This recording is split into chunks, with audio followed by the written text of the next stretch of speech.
ठीक है। सो ये जो है केवल बच्चा जेई मेन में है, ठीक है ना।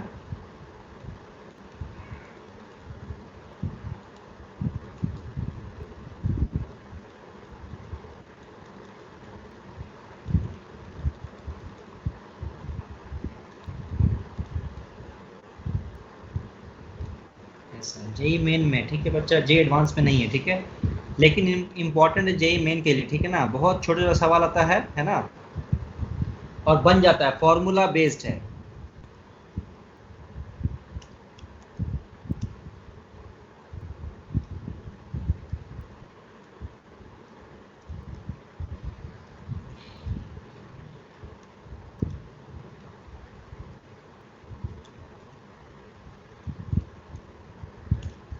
ठीक है। तो देखो बच्चा, यहाँ पर तीन तरह का मटेरियल हम डिस्कस करेंगे, तीन तरह का मटेरियल डिस्कस करेंगे बच्चा, ठीक है ना।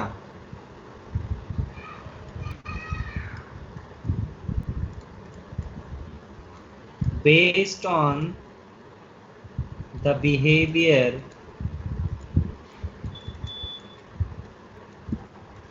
in external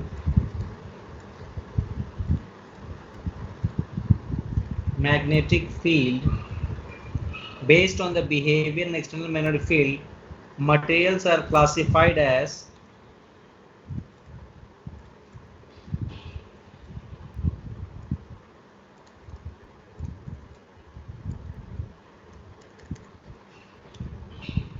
सो पहला है बच्चा क्या,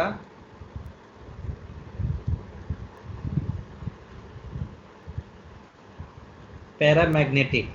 तो पैरामैग्नेटिक क्या मटेरियल होता है बच्चा, दी those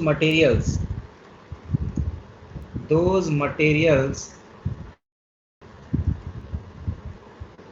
which are weakly attracted, है ना, इन बाय मैग्नेट और in magnetic field.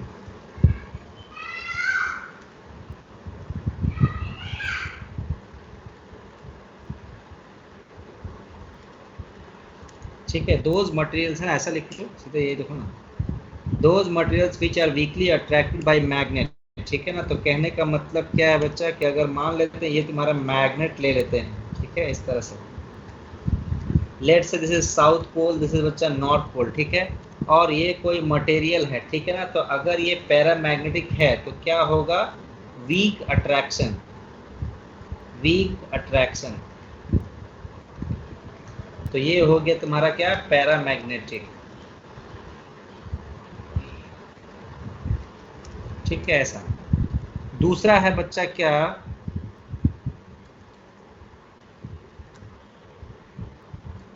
Diamagnetic. those materials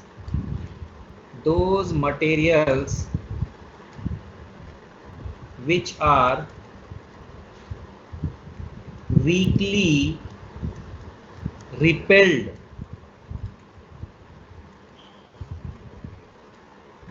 by magnet, ठीक है। तो इसमें क्या है बच्चा, कि अगर ये तुम्हारा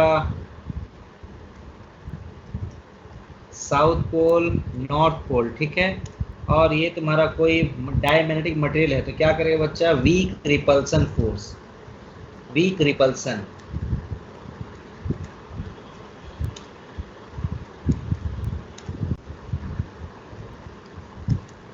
ठीक है। तो ये तुम्हारा हो गया डायमैग्नेटिक।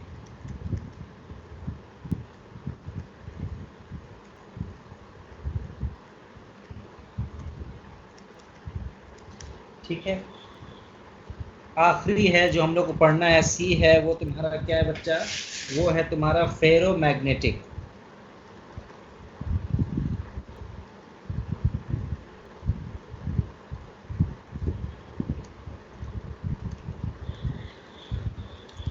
तो क्या है, दोज मटेरियल्स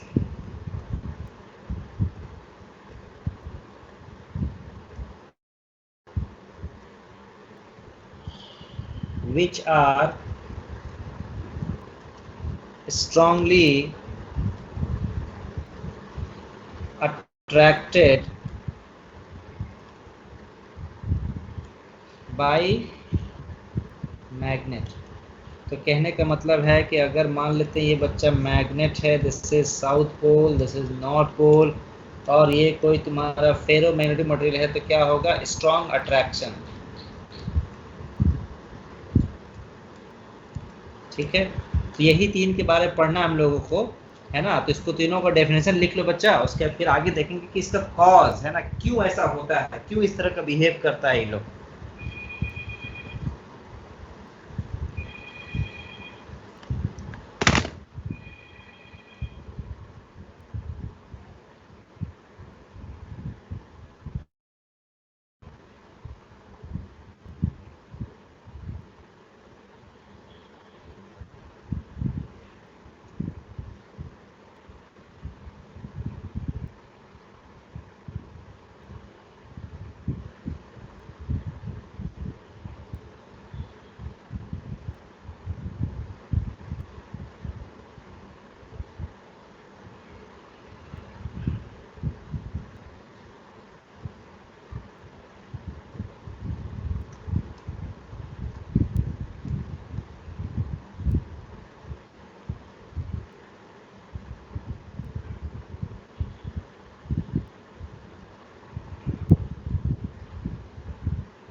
सब लोग लिख लिया बच्चा लोग? हाँ सर। अब देखो बच्चा, है ना, अब हम लोग देखेंगे क्या, behaviour of materials in absence of external magnetic field. देखो, in absence of external magnetic field,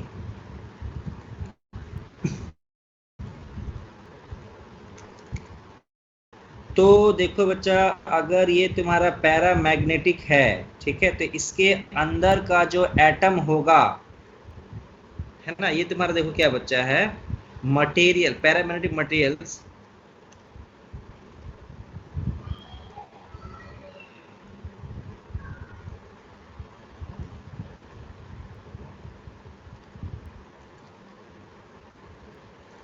ठीक है। तो यहाँ पर क्या होता है, इन लोगों का अनपेयर्ड इलेक्ट्रॉन्स होता है बच्चा, जो आखिरी ऑर्बिट में क्या होता है, अनपेयर्ड इलेक्ट्रॉन्स। तो अनपेयर्ड इलेक्ट्रॉन्स होने के कारण, है ना, atom possesses, atoms have magnetic moment, atoms have magnetic moment due to spinning of electrons।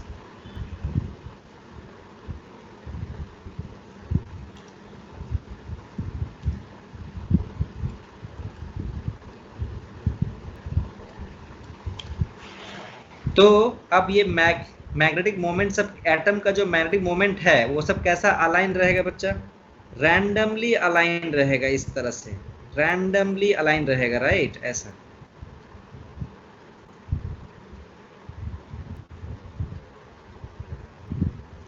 है ना, such that net magnetic moment is 0। तो यहां पर क्या है, these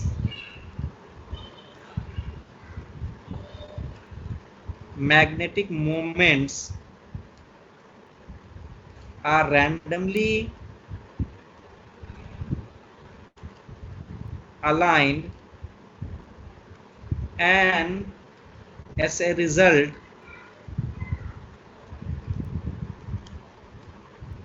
net magnetic moment is 0।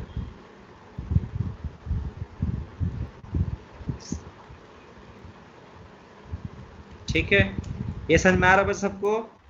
बताओ, अनपेयर्ड इलेक्ट्रॉन्स, इलेक्ट्रॉन तुम्हारा स्पिन करता है, तो इलेक्ट्रॉन तुम्हारा स्पिन करता है तो मैग्नेटिक मोमेंट आएगा, ठीक है ना। तो मैग्नेटिक मोमेंट आएगा तो वो किधर ओरिएंटेड रहता है बच्चा, तो बहुत सारा एटम है तो रैंडमली ओरिएंटेड रहता है सब लोग, such that net magnetic moment is 0। तो यहाँ पर क्या है, लिखेंगे बच्चा m net, vector is equal to 0, or you can say बच्चा simply write m vector is equal to 0. बोलो बच्चा ये सबको समझ में आया? बोलो हाँ या ना. हाँ सर. ठीक है. डायामैग्नेटिक में पता है क्या होता है? डायामैग्नेटिक होता है क्या कि पेयर्ड इलेक्ट्रॉन्स होता है. अगर हम लोग डायामैग्नेटिक की बात करेंगे, है ना, तो diamagnetic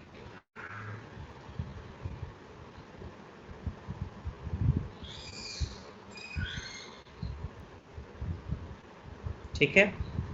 These atoms have paired electrons. है ना? These atoms, the atoms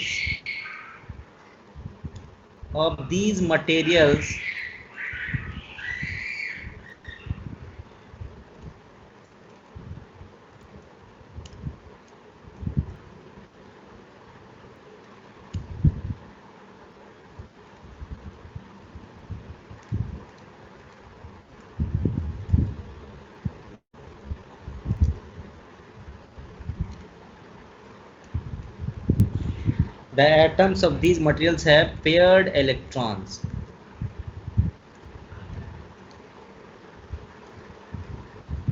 So any atom does not have a net magnetic moment.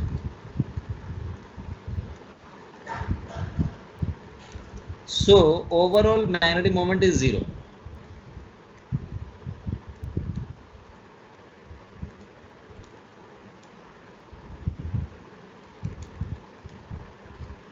तो यहां पर भी क्या होगा बच्चा? m vector is equal to 0. लेकिन यहां पर क्यों 0 है बच्चा? रैंडम डिस्ट्रीब्यूशन के लिए नहीं. हर एटम के पास ये डॉट दिखाया गया है. डॉट का मतलब क्या बच्चा? कोई मैग्नेटिक मोमेंट ही नहीं है एटम के पास. तो सबके पास 0 मैग्नेटिक मोमेंट है, तो जुड़ के क्या मिलेगा? 0 ही मिलेगा. बोलो बच्चा समझ में आ रहा है बात? पेयर्ड इलेक्ट्रॉन्स होने से क्या क्या होता है? ऑपोजिट स्पिन के कारण एक दूसरे को कैंसिल करेगा, तो नेट मैग्नेटिक मोमेंट क्या होता है? 0. बोलो बच्चा, is it clear to everyone? बोलो. हाँ सर. इसको लिख लो, फिर आगे जाएंगे फेरोमैग्नेटिक में जाएंगे. ठीक है ना? फेरोमैग्नेटिक में जाएंगे. ठीक है.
चलो बच्चा आगे बढ़े.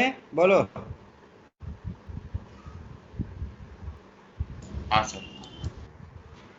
अब है तुम्हारा क्या? Ferromagnetic materials. ठीक है.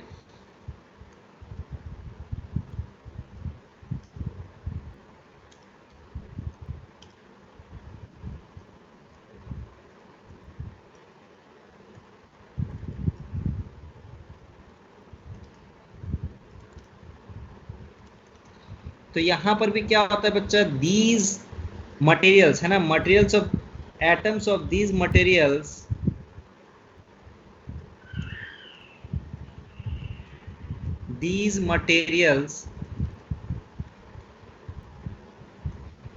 have unpaired electrons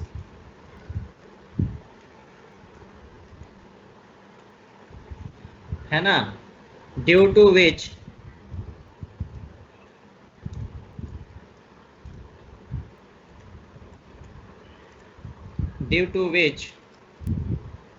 atoms of these materials have unpaired electrons, due to which atoms have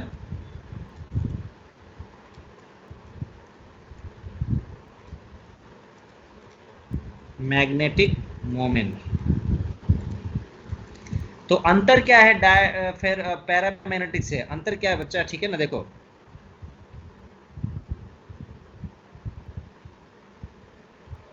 atoms having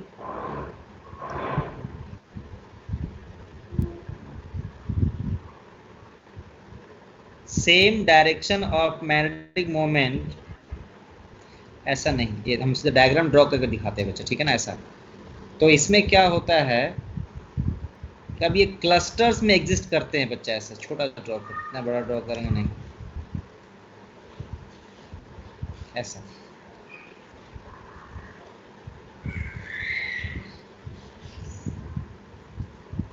ऐसा तो मान लेते हैं कि ये जो क्लस्टर है इसमें बच्चा हर मैग्नेटिक मोमेंट, एक हर एटम का मैग्नेटिक मोमेंट का डायरेक्शन सेम होगा। यहाँ दूसरा क्लस्टर है ऐसा, ठीक है, यहाँ पर, यहाँ बच्चा लेट से ये तीसरा क्लस्टर है, एंड सो ऑन, ठीक है, इस तरह से बच्चा रहेगा। एक डोमेन में डायरेक्शन क्या होगा बच्चा ऑफ मैग्नेटिक मोमेंट, सेम रहेगा।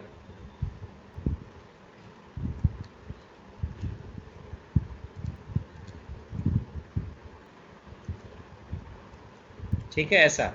और यहाँ पर क्या हो गया, net magnetic moment is again 0, m vector is again 0, ठीक है बच्चा। इसमें तो क्लस्टर्स में एग्जिस्ट करते हैं, ठीक है ना।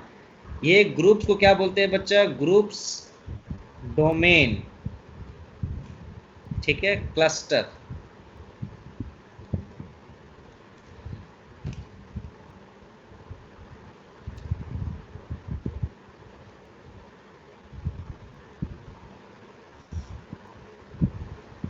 ऐसा लिख सकता है, इन एक domain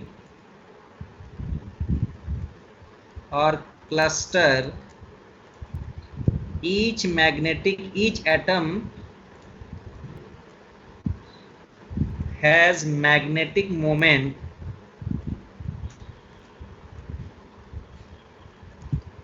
in same direction। in a domain or cluster each atom has magnetic moment in same direction, ये बच्चा, ठीक है ना। और हर क्लस्टर का नेट अभी क्या होगा बच्चा, 0 होगा, रैंडमली डिस्ट्रीब्यूटेड है, ठीक है ना, तो वो 0 हो जाएगा। चलो बच्चा ये सब लिखो, फिर आगे बढ़ेंगे।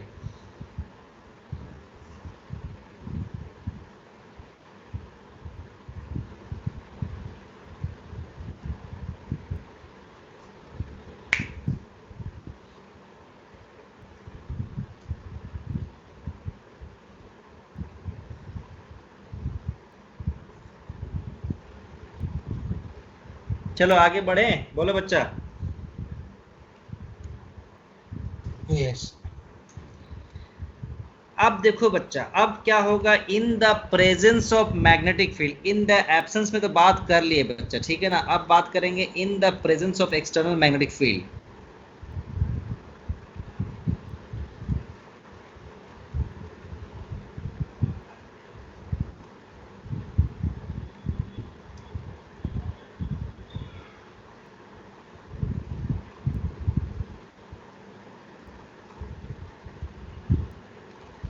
In the presence of external magnetic field, ठीक है ना, क्या होगा देखो ऐसा।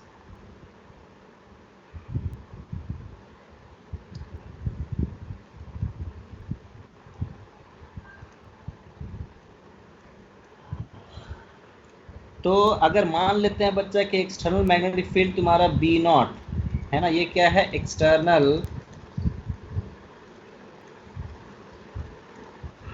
मैग्नेटिक फील्ड, ठीक है, ऐसा। तो हम लोग जानते हैं बच्चा कि मैग्नेटिक मोमेंट का स्टेबल इक्विलिब्रियम का ओरिएंटेशन क्या होता है, मैग्नेटिक मोमेंट का स्टेबल इक्विलिब्रियम का ओरिएंटेशन क्या होता है, in the direction of magnetic field. तो हर मैग्नेटिक मोमेंट है ना बच्चा, क्या हो जाएगा, in the direction of magnetic field align करना चाहेगा खुद को, ठीक है, ऐसा ये, ठीक है बच्चा। दूसरा डायमैग्नेट में देखो क्या होता है, इसमें तो बच्चा कुछ होता ही नहीं है, कोई तो मैग्नेटिक मोमेंट होता नहीं है, तो किधर अलाइन करेगा, है ना। तो यहाँ पर कुछ और होता है बच्चा, वो होता है ये इंड्यूस्ड मैग्नेटिक मोमेंट होता है ना, ये इंड्यूस्ड मैग्नेटिक मोमेंट उल्टा होगा। This will study in electromagnetic induction, ठीक है बच्चा, ऐसा। तो यहाँ लिख देते हैं induced magnetic moment in atoms, induced magnetic moment in atoms, है ना, ये डायमैग्नेटिक, ठीक है। फेरोमैग्नेटिक में क्या होगा बच्चा,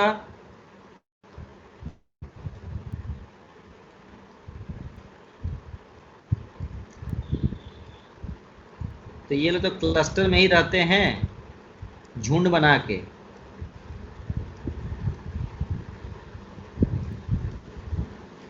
ऐसा। तो ये तुम्हारा है फेरोमैग्नेटिक मटेरियल,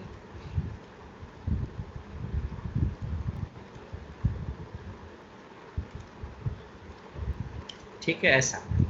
तो एक्सटर्नल मैग्नेटिक फील्ड के कारण क्या होता है बच्चा, पैरामैग्नेटिक और फेरोमैग्नेटिक में क्या होता है, उसमें हो जाता है कि individual magnetic moment of the atoms align कर जाते हैं in the direction of external magnetic field.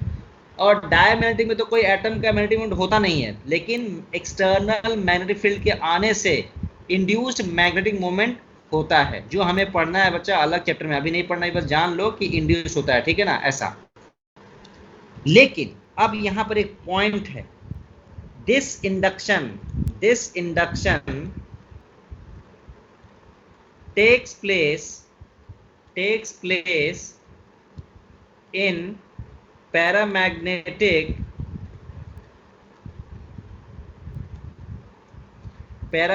and ferromagnetic material also,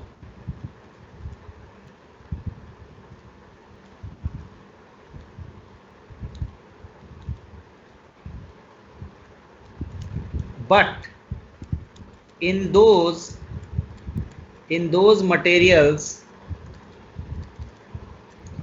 effect of reorientation, ये तो रीओरिएंट कर गया बच्चा, है ना, इफेक्ट ऑफ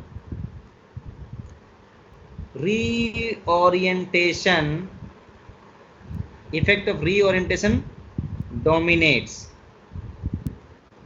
ठीक है। ये सब देखो पहले ऐसा था, इसे रीओरिएंट कर गया, तो effect of reorientation dominates over induction,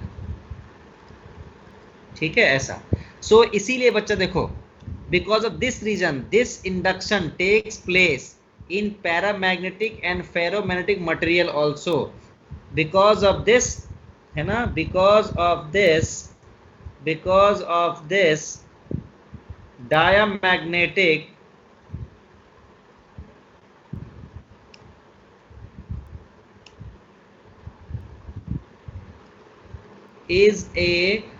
is an universal behavior,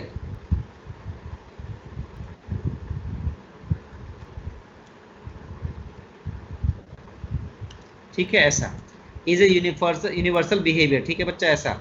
अब देखो एक एक्सपेरिमेंट तुम लोग कर सकता है घर में बच्चा, है ना, एक्सपेरिमेंट, है ना, ये बस ऐसे ही बता रहे हैं, ठीक है ना, पढ़ना नहीं है इसको, ठीक है ना। एक्सपेरिमेंट एट होम,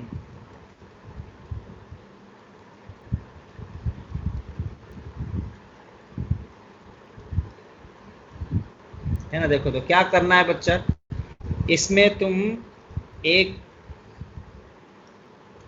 पानी लेना, वाटर, ठीक है, और ये मान लेते हैं कि प्लास्टिक का कॉर्क है ना, कुछ भी ढक्कन उक्कन रखना बच्चा, है ना, प्लास्टिक कैप,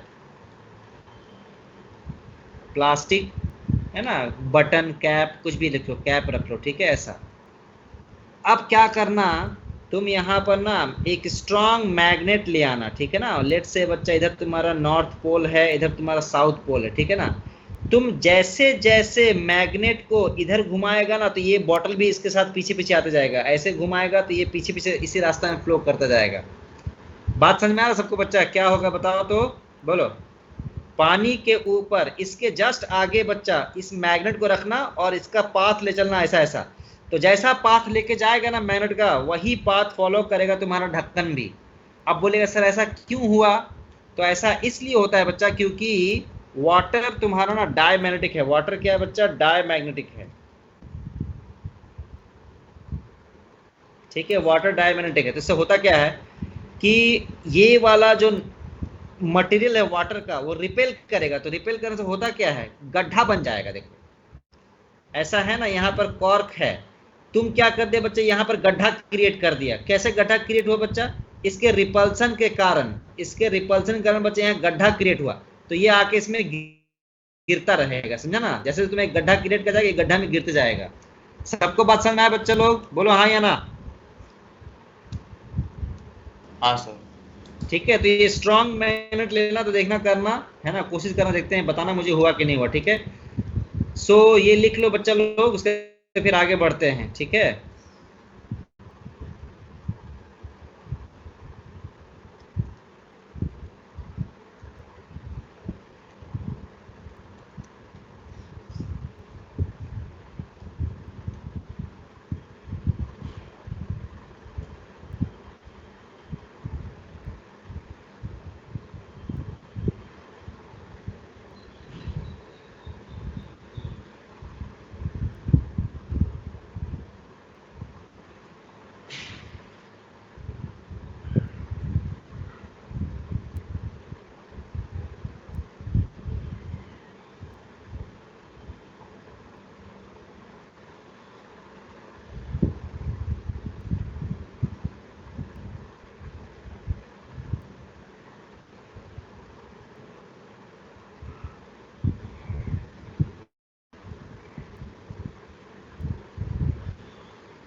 चलो बच्चा लिख लिया, बोलो।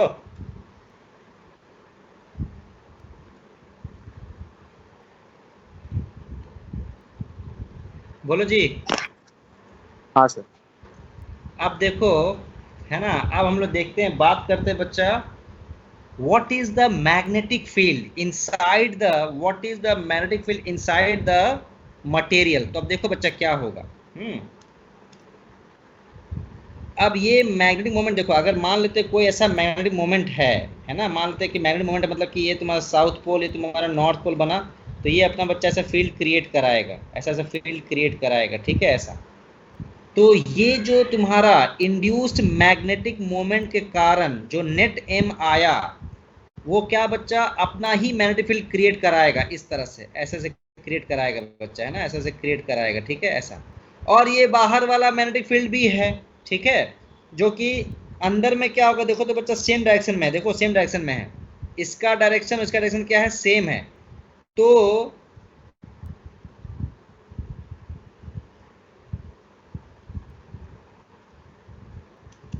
हम लोग क्या बोल सकते हैं ये देखो, इसको हम हटाते हैं, ठीक है ना, इसको हटाते हैं, ठीक है। देखो इसको बोलते हैं बच्चा, है ना। तो अगर मान लेते हैं कि अंदर में, इसका अंदर में मैग्नेटिक फील्ड तुम्हारा कितना है, B1, ठीक है। इसके अंदर में है बच्चा B2, और इसके अंदर में है लेट से B3, इसके अंदर में है B3। तो हम लोग सबसे पहले क्या बोलेंगे बच्चा कि B1 is greater than B0, B2 is less then, छोटा हो जाएगा ना क्योंकि ऑपोजिट डायरेक्शन में है, less than B0, and this B3 is very very greater then B0। Ferromagnetic material, ferromagnetic material property है बच्चा कि बहुत ज्यादा मैग्नेटिक फील्ड आ जाएगा इसके अंदर, ठीक है। ये अब यहां पर देखो बच्चा, एक कंपैरिजन करते हैं इलेक्ट्रोस्टैटिक से। तो क्या कंपैरिजन है, देखो ऐसा मान लेते हैं कि यहाँ पर बच्चा प्लस Q है और यहाँ पर बच्चा माइनस Q है। तो यहाँ पर क्या होगा, एक नेट फील्ड आएगा E0, ठीक है, ऐसा। अब मैं क्या करता हूँ, तो इस E0 को मैं ऊपर लिख देता हूँ पहले, E0, ठीक है। अब मैंने क्या किया, एक डाई इलेक्ट्रिक डाल दिया यहाँ पर, ठीक है, ऐसा। तो इसके अंदर में क्या हो जाएगा बच्चा, ये तो तुम्हारा E0 है, ये तो तुम्हारा बच्चा E0 है, और यहाँ पर कितना है E, and that is equal to E0 divided by K, है ना। वेयर K इज व्हाट बच्चा, dielectric constant. Now dielectric constant क्या होता है बताओ, बोलो बच्चा क्या होगा, ये होगा epsilon R। So E is equal to E0 divide by epsilon R। तो यहाँ पर बता सकता है बच्चा ये क्या हो गया, यहाँ पर बताओ तो B1 कितना होगा, बता सकता है कोई। B1 होगा तुम्हारा, देखो यहाँ पर क्या, E0 बाई एप्सिलॉन R। लेकिन जब फंडामेंटल तुम्हारा फॉर्मूला था तो उसमें क्या था, 1/4 पाई एप्सिलॉन नॉट, और यहाँ था म्यू नॉट बाई 4 पाई।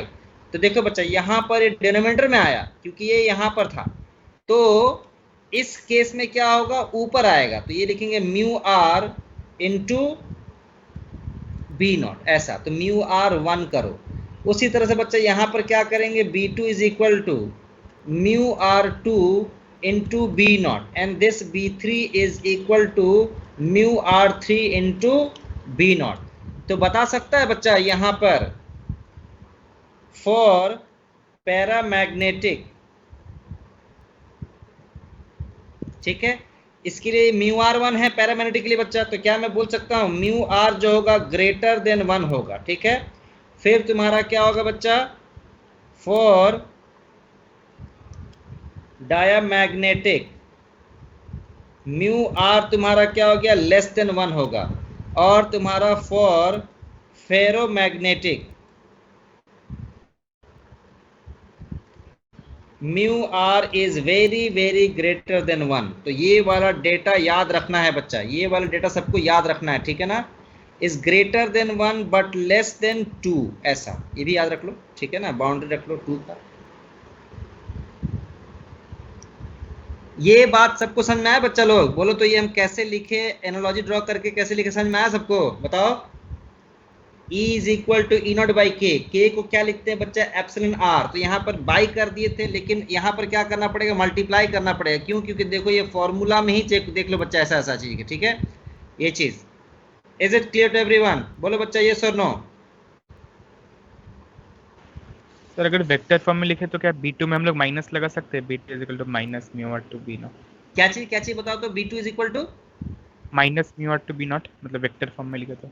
नहीं, B2 इधर ही आएगा बच्चा। देखो ये देखो B0 तो तुम्हारा इधर है ना, B2 भी बच्चा तुम्हारे इधर ही आएगा, लेकिन थोड़ा सा कम आएगा, समझा ना। क्योंकि B2 क्या है, B0 माइनस B इंड्यूस्ड, कुछ उल्टा डायरेक्शन में इंड्यूस हुआ है, ठीक है ना, बात समझ में आ रहा है। सर तो B2 जो है वो नेट है। हाँ B2 नेट है बच्चा, B1 B2 B3 ये सब नेट है ना, नेट है ना। B1 ये तुम्हारा क्या है बच्चा, नेट मैग्नेटिक फील्ड सब लिखे हैं, this are net net net, ये भी नेट है और ये वाला भी नेट है, ठीक है ना, नेट मैग्नेटिक फील्ड है।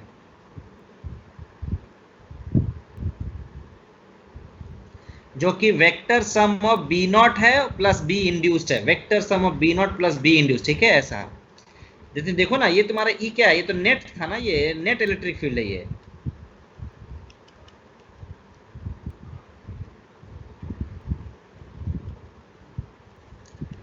बोलो बच्चा समझ में आया अभी? Yes sir. तो अब चलो देखो बच्चा, एक हम लोग अच्छा चीज डिराइव करेंगे यहाँ पर, देखो है ना, इस फैक्टर को लेके आते हैं, इसको लेके आते हैं, ठीक है ऐसे इसको लेके आते हैं।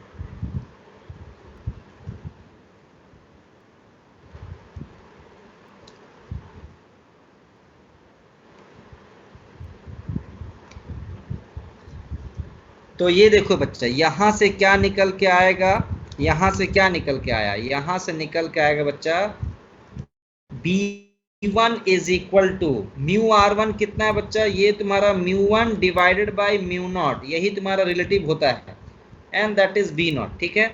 और यहाँ पर B2 कितना होगा बच्चा, म्यू2 divided by mu not into B not, and this B3 is equal to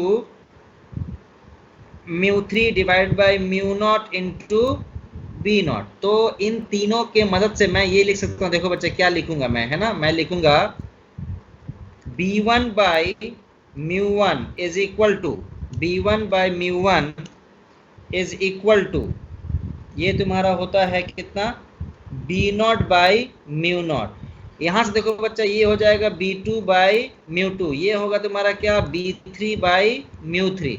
तो बड़ा इंटरेस्टिंग प्रॉपर्टी है बच्चा क्या, कि B1 बाई म्यू1 is equal to B2 by म्यू2 is equal to B3 by म्यू3। इसी को बच्चा हम लोग बोलते हैं H। H क्या है बच्चा, इसका नाम दिया गया है, इसको बोलते हैं बच्चा इंटेंसिटी ऑफ मैग्नेटाइजिंग फील्ड।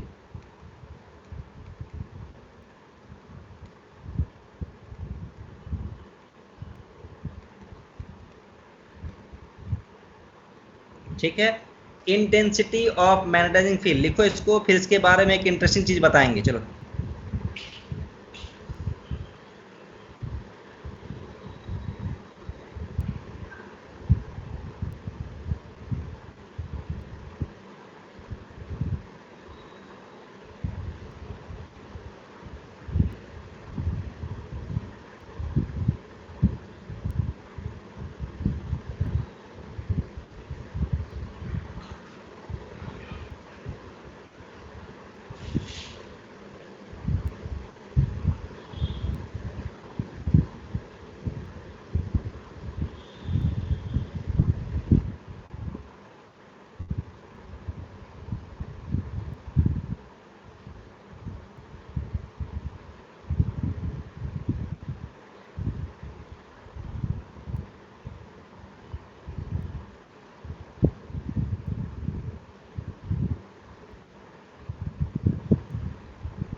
चलो बच्चा सब लोग लिख लिया, बोलो।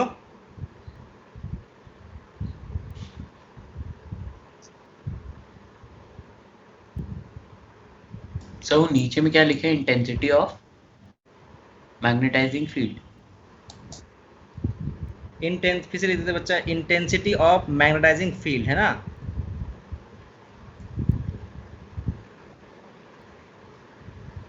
ये इंपॉर्टेंट टर्म है तुम्हारा, ठीक हो, क्या है बच्चा, H, इसको बोलते हैं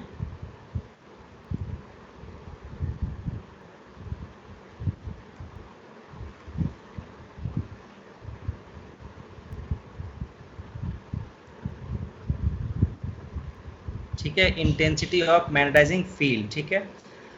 अच्छा, अब बात ये जानता है बच्चा, क्या इंटरेस्टिंग बात है, देखो कभी ना तुमको एग्जाम में ना दे देगा क्वेश्चन, ठीक है ना, तुमको पता नहीं चलेगा लैंग्वेज से कि वो मैग्नेटिक फील्ड बी दिया हुआ है कि एच दिया है बच्चा, ठीक है ना, तुमको पता नहीं चलेगा, ठीक है।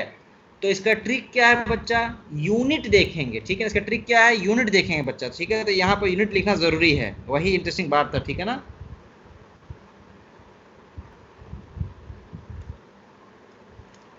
तो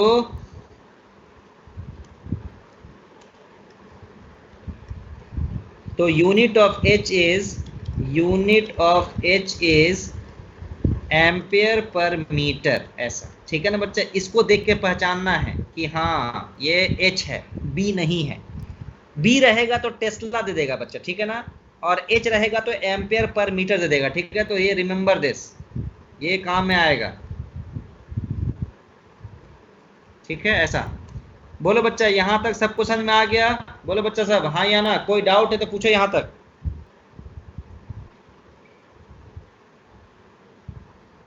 चलो आगे बढ़ते, ठीक है। हाँ बोलो सर बोलो, हाँ बोलो बच्चा बोलो। सर आपने पैरामैग्नेटिक के लिए mu R greater very greater than 1 लिखा है, उसको 2 भी तो लिख सकते हैं, क्योंकि वेरी ग्रेटर देन 1 तक तो 1 से 2 तक तो पैरामैग्नेटिक होता है। क्या चीज ये ना, हाँ ठीक है ये वाला, हाँ सही तो है। बोलो इसको क्या है। तो हम लोग यहाँ पे फेरोमैग्नेटिक के लिए mu R very greater than 2 लिख सकते हैं, क्योंकि 1 से 2 तक तो पैरामैग्नेटिक ही होगा। ऐसे लिखते हैं बच्चा, ये तुमको कभी भी mu R greater very greater than 2 नहीं लिखा हुआ मिलेगा तुमको, 1 ही लिखा हुआ मिलेगा, ठीक है। तो उसको 2 लिखे भी कोई फायदा नहीं है, कहीं पर लिखा हुआ नहीं मिलेगा तुमको, तो क्या करेगा उसको लिख के, समझा बच्चा। वो ग्रेटर वेरी ग्रेटर देन 1 लिखा रहेगा, ठीक है। Yes sir. चलो अब हम लोग क्या करेंगे बच्चा लोग, अब हम लोग देखेंगे क्या, अब हम लोग देखेंगे एक तो हम लोग पढ़ लिए क्या चीज, इंटेंसिटी ऑफ मैग्नेटाइजिंग फील्ड। अब हम दूसरा चीज पढ़ेंगे बच्चा इसी में। दूसरा चीज क्या है बच्चा, intensity of magnetisation.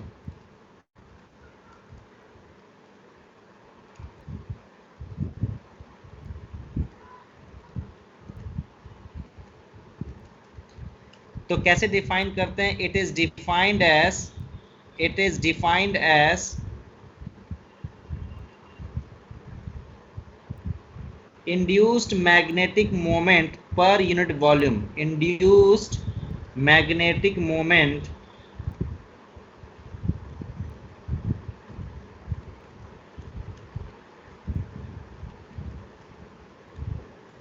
Per unit volume. तो क्या हो गया बच्चा, देखो अगर ये तुम्हारा मान लेते हैं पैरामैग्नेटिक था, तो ऐसे ऐसे ऐसे ऐसे ऐसे ऐसे कुछ तो रैंडम सा है, ठीक है ना बच्चा, ऐसा रैंडम सा है, कुछ तो रैंडम सा है, ठीक है। तो अगर हम इसको एक्सटर्नल मैग्नेटिक फील्ड में रख दिए है ना, तो क्या हो गया, ये सब तुम्हारा अरेंज हो जाएगा इस तरह से, ठीक है। ऐसा कोशिश करेगा, सब नहीं होता, कुछ कुछ अनअरेंज रहता है, ठीक है ऐसा। तो यहाँ पर क्या है, there is net magnetic moment, there is absence of, यहाँ लिख लेते हैं एब्सेंस ऑफ एक्सटर्नल फील्ड, है ना, इन प्रेजेंस ऑफ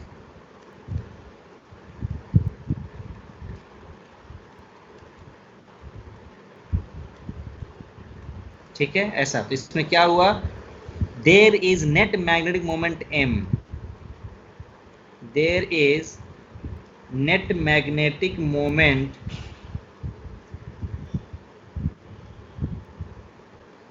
m।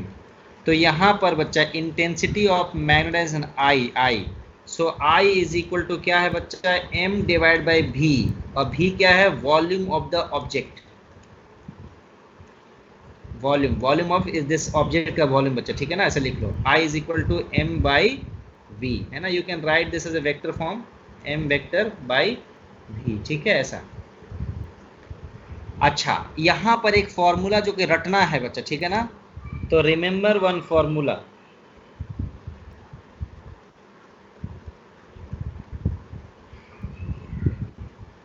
तो क्या है फॉर्मूला बच्चा, induced magnetic field, induced magnetic field, है ना, is equal to mu not times I vector, ऐसा mu not times I vector, ठीक बच्चा, ये याद रखना, ठीक है ना।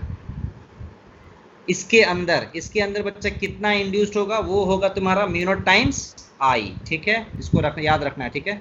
चलो लिखो इसको बच्चे, फिर आगे बढ़ेंगे।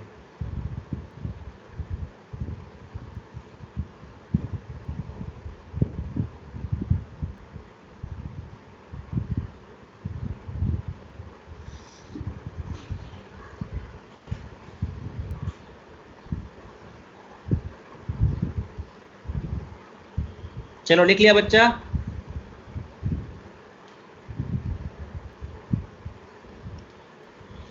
अब है तुम्हारा तीसरा चीज पढ़ना है हम लोगों को, क्या बच्चा? Magnetic susceptibility.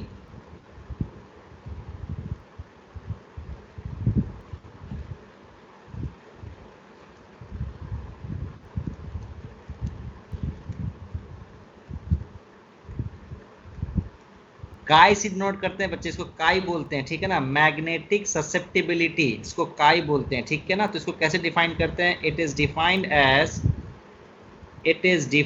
As ratio of intensity of magnetisation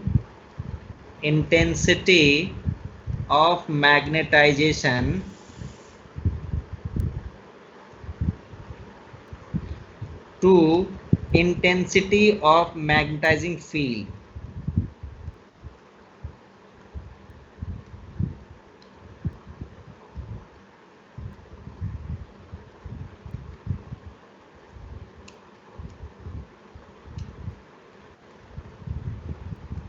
तो ये तुम्हारा काई इज इक्वल टू क्या होता है बच्चा? इंटेंसिटी ऑफ मैग्नेटाइजेशन कितना? I divide by intensity of magnetising field H S, ये ठीक है ना। अब ये क्या बताता है? This is a property of material,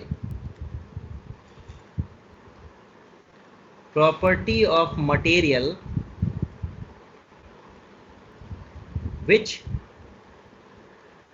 tells how easy or difficult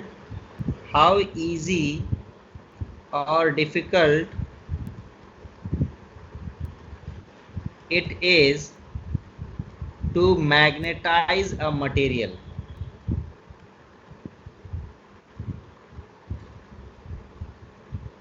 कहने का क्या मतलब है बच्चा? greater the value of chi, more easily the material can be magnetized। more easily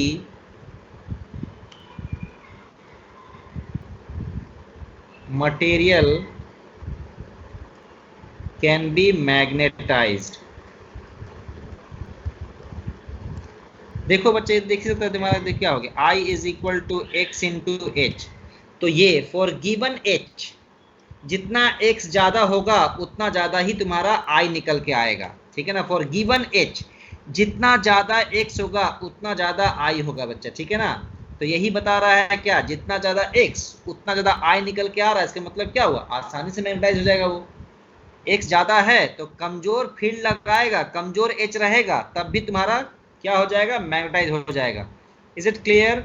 it is property of material which tells how easy or difficult it is to magnetize a material। greater the value of chi, more easily material can be magnetized। चलो बच्चा सब लिख लिया इसको, तो बोलो आगे बढ़ते हैं।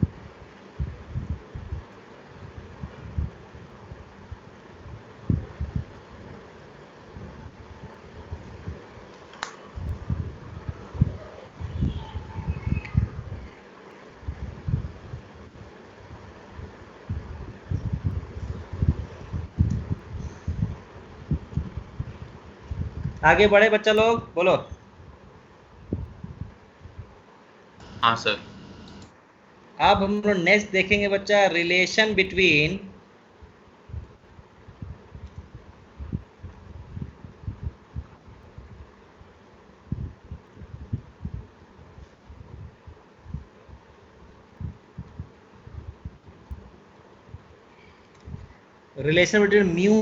म्यू आर एंड काई, ठीक है बच्चा। देखो तो अब क्या करेंगे इसका, देखो कैसे निकालेंगे। देखो क्या मैं बोल सकता हूं B is equal to B not plus B induced, ऐसा। B is equal to B not plus B induced, ऐसा।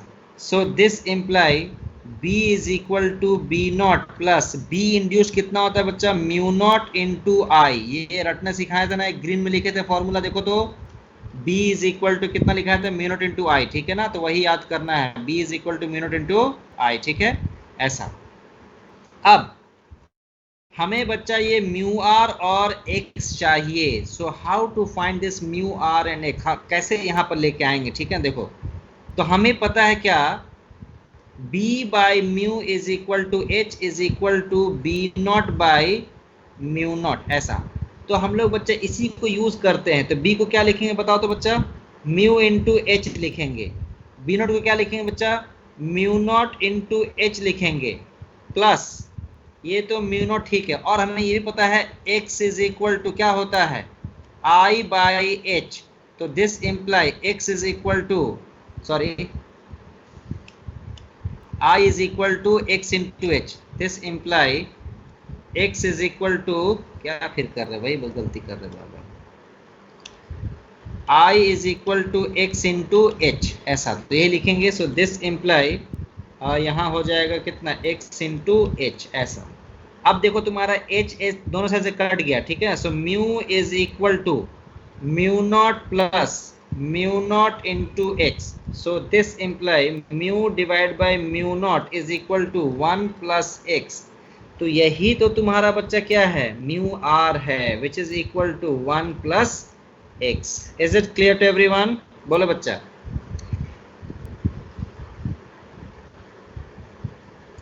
तो फॉर डायामैग्नेटिक x का वैल्यू क्या हो जाएगा बच्चा, नेगेटिव आएगा। क्यों नेगेटिव आना है, क्योंकि उसका म्यू आर क्या होता है, 1 से कम होता है, तो इसको नेगेटिव आना पड़ेगा, ठीक है। फॉर फेरोमैग्नेटिक,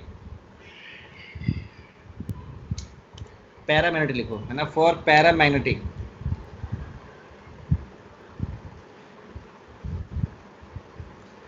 x का वैल्यू क्या आएगा, greater than 0 but less than 1। क्यों, क्योंकि इसका 1 से लेकर 2 तक होता है, ठीक है। फॉर फेरोमैग्नेटिक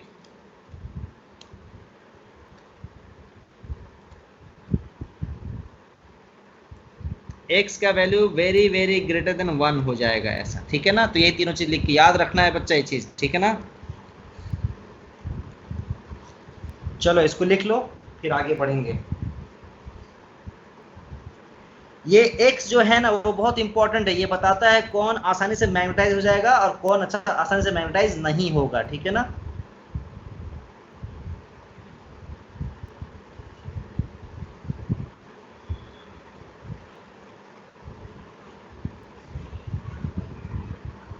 तो फेरोमैग्नेटिक के लिए तो mu R very very greater than 1 होता है, तो एक्स तो वेरी वेरी ग्रेटर देन 0 होना चाहिए। हाँ, तो वेरी वेरी ग्रेटर देन 0 तो बच्चा ऐसा नहीं लिखते हैं, 1 ही लिखते हैं उसको, ठीक है ना। लिखने का तरीका 1 ही है, लिखने का तो तुम लिख सकता है, लेकिन एग्जाम में तुमको बच्चा कभी ऐसा नहीं लिखा रहेगा ग्रेटर देन 0 लिखा रहेगा। अगर तुमको 2 ऑप्शन दिया रहेगा ना, ग्रेटर देन 0 और ग्रेटर देन 1, तुमको 1 मार्क के आना है, ठीक है।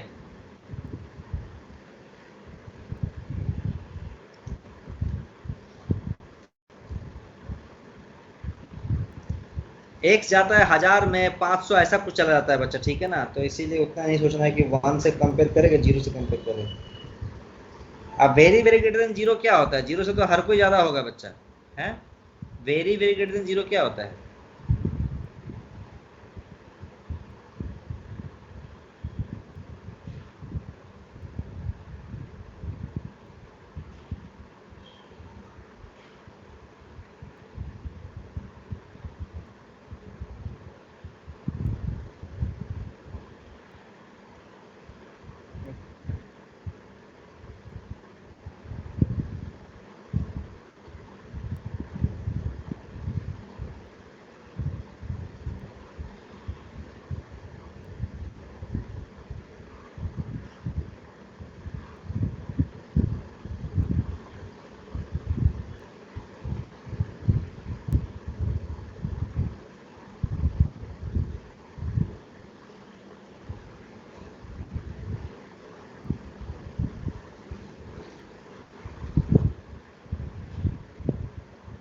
तो मतलब डायमैग्नेटिक मटेरियल को मैग्नेटाइज नहीं कर सकते, क्या चीज, मतलब डायमैग्नेटिक मटेरियल को हम लोग मैग्नेटाइज नहीं कर सकते। कर सकते हैं, लेकिन नेगेटिव का मतलब कि उल्टा डायरेक्शन में मैग्नेटाइज होगा, वो ऐसा है।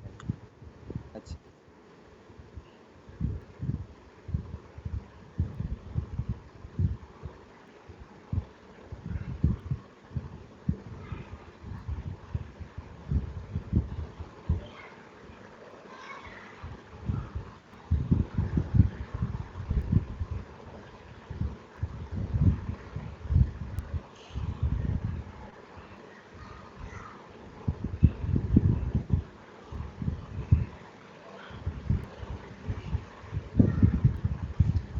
चलो आगे बढ़े बच्चा लोग, बोलो। ये सब कर लो, ये सब पढ़ना है तुम्हारा। देखो बच्चा, ये जो क्या बोलते हैं जेई मेन में ना, इससे आने के चांसेस बहुत ज्यादा रहता है। जो तुम पढ़ेगा ना मैकेनिक्स, उससे आएगा नहीं, इससे आएगा, लेकिन है ना, इससे आएगा, ठीक है, इससे आएगा। इसीलिए बच्चा लोग बहुत आसान चीज है, पढ़ना है, ठीक है।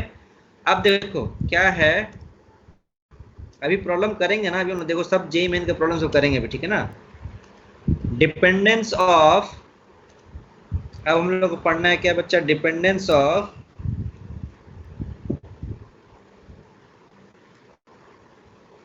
chi on temperature। Dependence of chi on temperature। तो सबसे पहला बच्चा क्या है, डायामैग्नेटिक का ही देख लेते हैं। सब रट्टा लगाना है। ये तुम्हारा chi और ये तुम्हारा बच्चा टेम्परेचर, और ये तो chi नेगेटिव होता है और ये कांस्टेंट होगा, ठीक है। तो ये क्या लिखेंगे बच्चा, इंडिपेंडेंट ऑफ टेम्परेचर।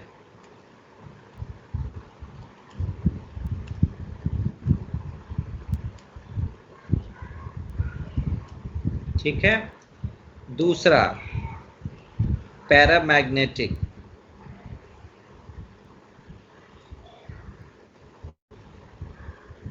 ये तुम्हारा क्या है, देखो ऐसा इनवर्सली प्रोपोर्शनल टू टेम्परेचर होता है, x और ये t।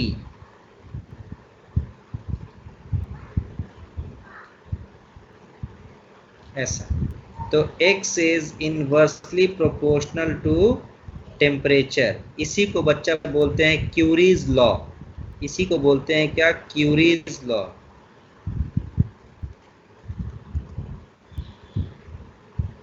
है ना, क्यूरीज लॉ बच्चा, ठीक है, ऐसा।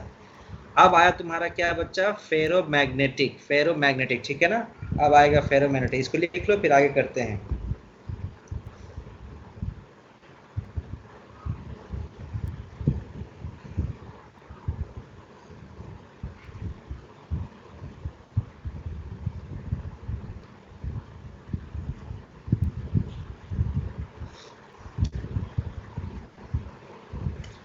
तीसरा है बच्चा तुम्हारा फेरोमैग्नेटिक मटेरियल, ठीक है ना।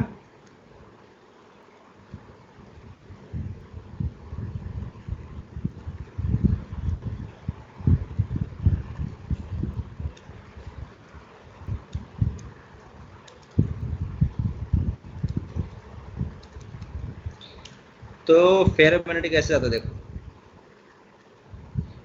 यहाँ x, यहाँ t, और ग्राफ ऐसे आया TC, ठीक है, ऐसा। तो ये TC क्या है, Curie temperature. Curie temperature,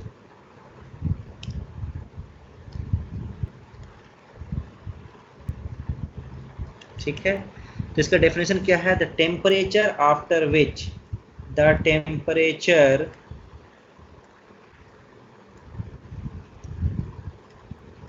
after which, the temperature after which ferromagnetic material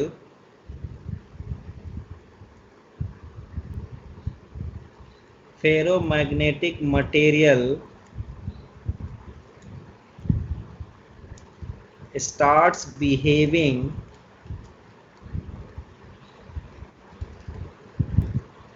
like paramagnetic material.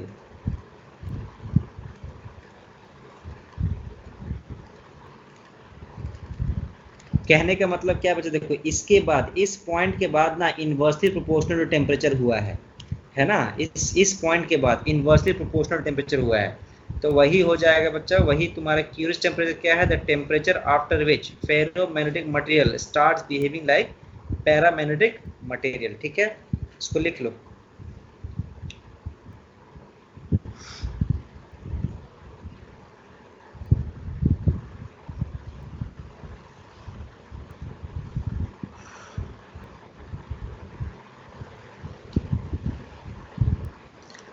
चलो आगे बढ़े बच्चा लोग, बोलो।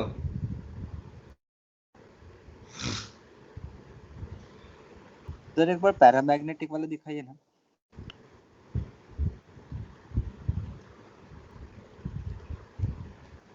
इसको अच्छा से पढ़ो बच्चे इस चैप्टर को, ठीक है। मेरा ना अराउंड हम 20 ऐसा टॉपिक्स लिख के रखते हैं जो बच्चा लोग इग्नोर करता है और जेई मेन में उससे आता है, ठीक है। उसमें से ये टॉपिक है बच्चा, ठीक है ना। और पिछले साल मैंने बोला था बच्चा कि वो जो 20 टॉपिक मैंने लिख दिया था ना, 20 टॉपिक बहुत छोटा छोटा लिखा था मैंने, और मैंने ये बोला था बच्चा लोगों से कि 4 क्वेश्चन कम से कम उम्मीद करना कि आएगा ही आएगा। एक बच्चा पता है क्या बोल के आएगा, सर उस 20 टॉपिक से 7 क्वेश्चन आया था। तुम पढ़ता नहीं फालतू टॉपिक सब, तुम जाके इंटरेस्टिंग पढ़ता, ये बनाएंगे वो बनाएंगे, जेई में उलट गए।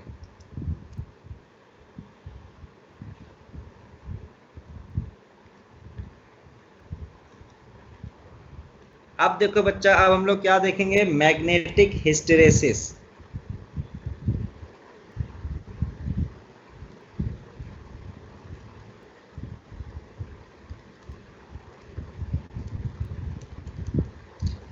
तो मैग्नेटिक हिस्टेरेसिस ये जो है बच्चा, this is only shown by ferromagnetic material. This is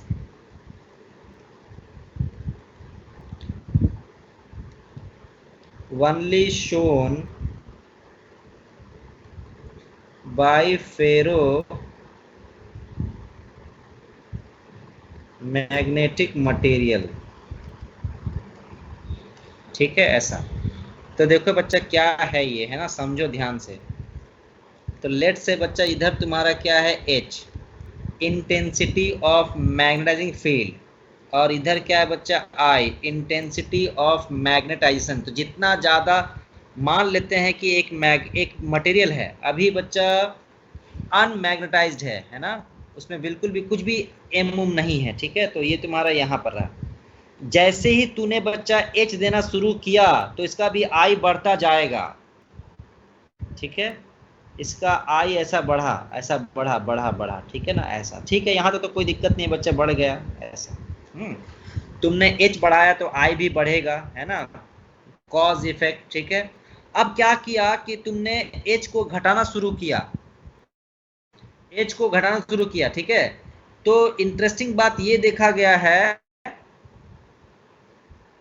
कि ये बच्चा वापस अपना पाथ को रिट्रेस नहीं करता है, ऐसा पाथ पे आ जाता है, ठीक है ना, ऐसा पाथ पे आता है। तो यहाँ पर क्या दिखा बच्चा कि हमने H को 0 भी रख दिया, H को 0 कर दिया, तब भी बच्चा I नॉन जीरो रहा। तो इस चीज को बच्चा जितना बाकी रहा, इस चीज को हम लोग बोलते हैं क्या, रिटेंटिविटी। इसको बोलते हैं बच्चा रिटेंटिविटी, ठीक है। ऐसा समझो कि बचपन से लेकर जब से जन्म लिया बच्चा है ना, तब से तुम लोगों को बंगाली सिखाया जाता है ना। घर में सब लोग बंगाली बोलता है तो बंगाली सीखेगा ना, ठीक है। तो बंगाली सीखते गया सीखते गया सीखते गया, अभी तक 16-17 साल हो गए बंगाली सीख रहा है, ठीक है ऐसा। फिर अचानक से तुमको बच्चा ऐसा जगह पे ले जाएंगे जहां पर कोई बंगाली नहीं बोलता है, ठीक है ना। तो क्या तुम बंगाली बोलना भूल जाएगा? नहीं भूलेगा बच्चा, ठीक है ना। तो वैसे ही यहाँ पर क्या हुआ कि अगर हमने H दिया तो I आया, ठीक है, लेकिन H को हटा देंगे तो पूरा I 0 नहीं होता है। ऐसा क्यों होता है बच्चा पता है? क्योंकि देखो आता कैसे है I, इस तरह से बच्चा इंडिविजुअल मैग्नेटिक मोमेंट अपने आप को रीओरिएंट करके रखता है। तो जैसे हटा देगा ना, ऐसा नहीं है कि सारा अपने आप से फिर रैंडम में चला जाता है, कुछ अपना डायरेक्शन को मेंटेन रखता है, कुछ अपना डायरेक्शन को मेंटेन रखता है, इसीलिए बच्चा I कुछ बच जाता है, ठीक है ऐसा। अब तुम्हारा मन किया क्या कि इस I को 0 करेंगे, तो I को 0 करने के लिए तुम क्या करेगा बच्चा, H को उल्टा डायरेक्शन में ले जाओ, इधर इधर करेंगे H को। अभी तो अब H को इधर करें तो क्या होगा बच्चा, ये घटना शुरू होगा, घटना शुरू होगा, घटना शुरू होगा, और यहाँ तक आया। तो ये तो क्या हुआ बच्चा, I तो ऐसी नॉर्मली 0 नहीं हो रहा था, हमने इसको जबरदस्ती 0 किया, है ना। तो जबरदस्ती का मतलब होता है कोर्स करना, अंग्रेजी शब्द है कोर्स। कोर्स मतलब बाय फोर्स, है ना, धमकी दे के ऐसा। So this thing is known as coercivity. इसको क्या बोलते हैं बच्चा, कोर्सिविटी, ऐसा कोर्सिविटी, ठीक है ऐसा। उसके बाद फिर से वही हो जाएगा बच्चा कि अब तुम्हारा यहाँ पर 0 हो गया है, तो तुम फिर से h को बढ़ाओ तो तुम्हारा I बढ़ता जाएगा, नेगेटिव डायरेक्शन में बढ़ाएगा तो नेगेटिव बढ़ेगा, फिर h को घटाएगा तो सेम पाथ नहीं फॉलो करेगा बच्चा, ऐसा फिर कुछ रह जाएगा रिटेंटिविटी, ठीक है। फिर इसको जबरदस्ती जीरो करना पड़ेगा, जबरदस्ती जीरो करेंगे और फिर ये ऐसा पाथ चलता जाएगा, ये ऐसा।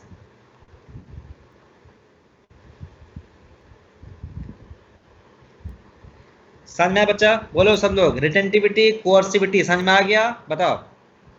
तो how do we define this coercivity? तो कोअर्सिविटी कैसे डिफाइन करते बच्चा? Amount of H required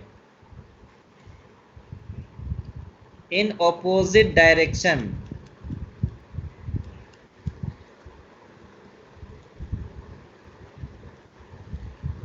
to completely demagnetize a material, to completely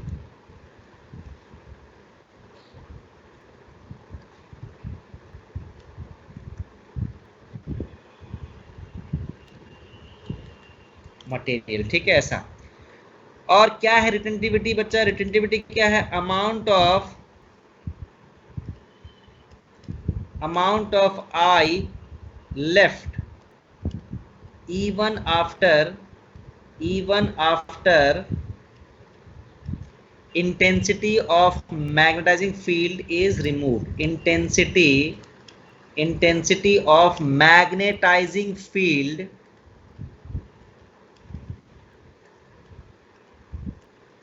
is removed, ठीक है। और ये कर्व बच्चा बहुत इंपॉर्टेंट है ना, देखो दिस हिस्टेरेसिस कर्व है ना बच्चा, this hysteresis curve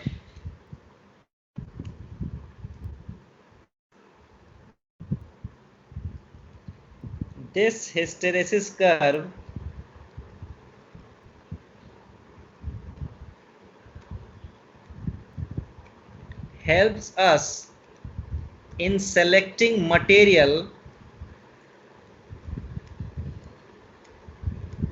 materials suitable for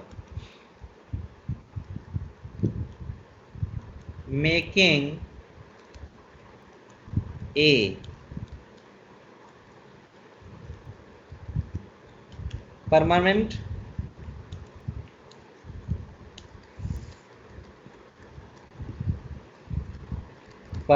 magnet।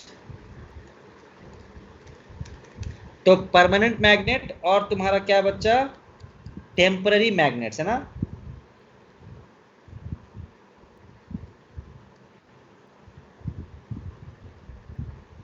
और इलेक्ट्रोमैग्नेट्स,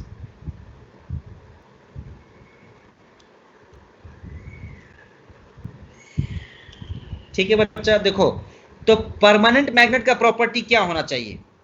एक बार मैग्नेटाइज कर दिए, एक बार मैग्नेट बना दिए तो ये H रहे चाहे ना रहे, मैग्नेटिक मोमेंट काफी ज्यादा रहना चाहिए। तो मतलब क्या हुआ?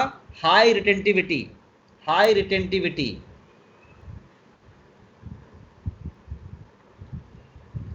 और दूसरा, आसानी से डीमैग्नेटाइज भी नहीं होना चाहिए, तो उसको क्या बोलेंगे बच्चा? हाई कोअर्सिविटी, ठीक है ऐसा। टेम्पररी मैग्नेट क्या है? जब तक से H रहे, जब तक से काम चाहिए तब तक से मैग्नेट रहे बच्चा, एक बार ये हट जाए तो डीमैग्नेटाइज हो जाना चाहिए। तो यहां पे बोलेंगे क्या बच्चा? Low retentivity. और अगर ये बहुत कम हुआ बच्चा, ये बहुत कम हुआ, ठीक है ना, ऐसा लो रिटेंटिविटी। और इसको खत्म करने के लिए ये कोअर्सिविटी भी कम होना चाहिए, तो क्या बोलेंगे इसको? लो कोअर्सिविटी।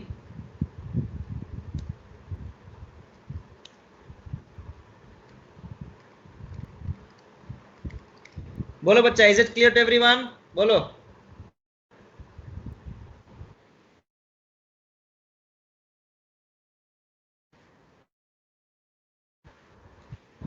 लीनियरली नहीं वेरी करता है बच्चा, और क्या?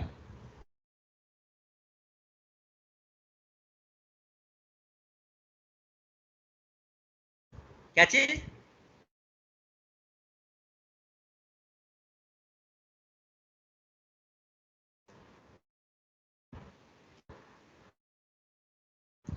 देखो ऐसा यहाँ पर तुमको दिख रहा होगा बच्चा क्या चीज है ना, I is equal to X time H, लेकिन ये x ना कांस्टेंट नहीं रहता है बच्चा फेरोमैग्नेटिक का, ठीक है ना बच्चा। ये ना x जो है ना, देखो अगर ये x कांस्टेंट रहेगा तभी बच्चा I और h का ग्राफ क्या आ जाएगा, स्ट्रेट लाइन जाएगा, सही बात है ना, बोलो बच्चा। लेकिन ये x जो है ना वो कांस्टेंट नहीं रहता है, वो डिपेंड करता है इस h पे भी डिपेंड करता है, ठीक है। बात समझ में आ रहा है, बोलो। तो इसीलिए वो स्ट्रेट लाइन नहीं जाता है।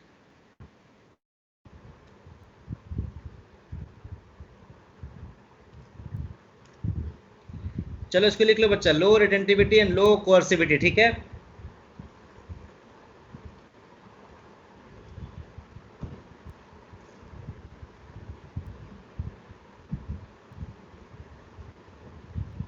यहां पर लिख लो बच्चा, area of the hysteresis curve, ये वाला जो एरिया है इसके अंदर जो बच्चा जो एरिया है ना, area under hysteresis curve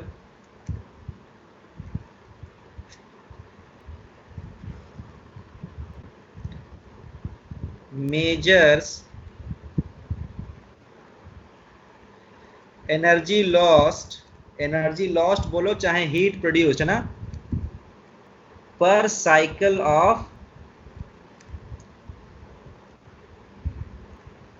magnetisation,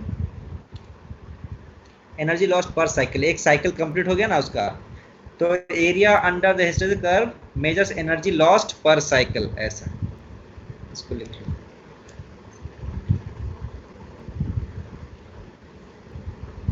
sir ये सभी मतलब मटेरियल के लिए वैलिड है, फेरोमैग्नेटिक पैरामैग्नेटिक डायमैग्नेटिक। फेरोमैग्नेटिक के लिए खाली वैलिड है बच्चा, ठीक है ना, पैरा के लिए नहीं है। देखो फेरोमैग्नेटिक के लिए लिखे हैं, ठीक है ना, ये सिर्फ और सिर्फ फेरोमैग्नेटिक के लिए है, ठीक है।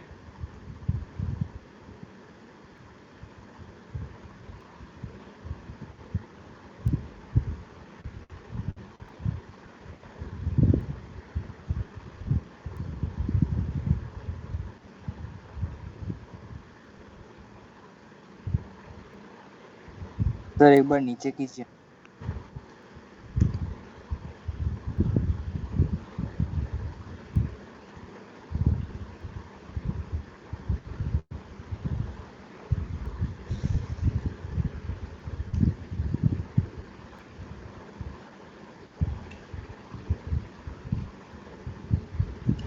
चलो बच्चा आप देखेंगे हम लोग को इसके जेई मेन में कैसा कैसा क्वेश्चन आता है, तुम लोग देखो आप, अब देख के खुश हो जाएगा कैसा ऐसा क्वेश्चन आता है, हलवा हलवा टाइप का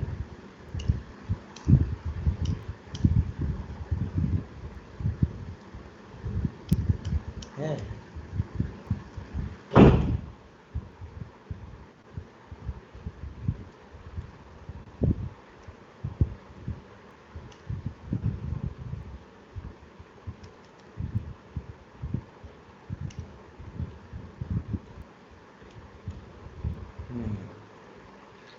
चलो बनाएंगे बच्चा लोग, बताओ।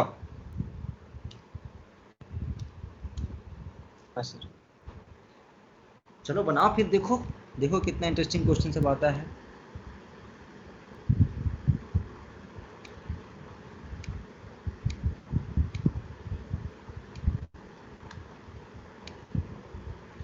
बहुत छोटा छोटा क्वेश्चन आता है बच्चा, खाली फॉर्मूला रटना है और बनाना है।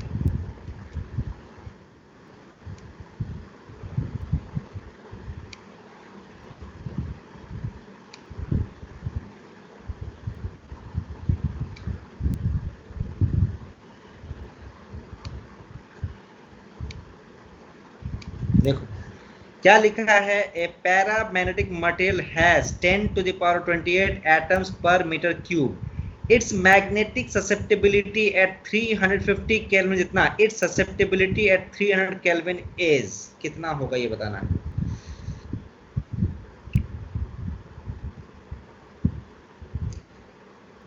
बोलो बच्चा कैसे बनाएगा, सोचो, तब तक से मैं दूसरा क्वेश्चन ढूंढता हूँ।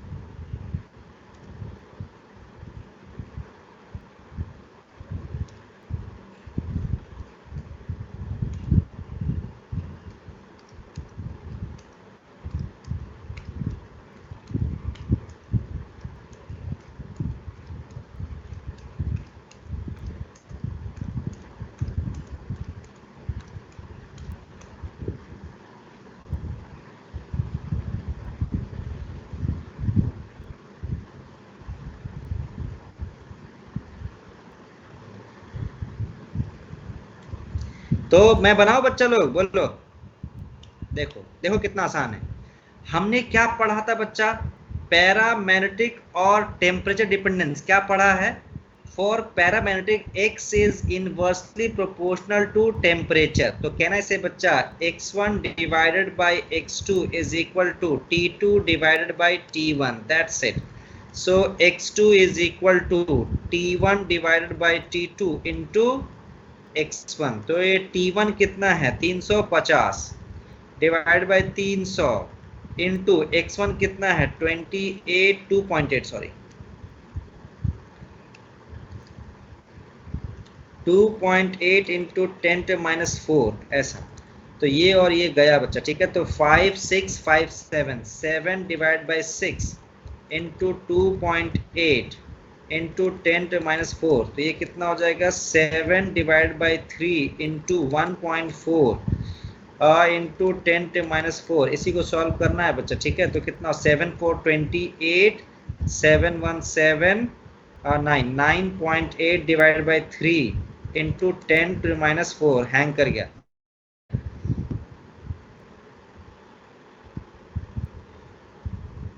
है ना।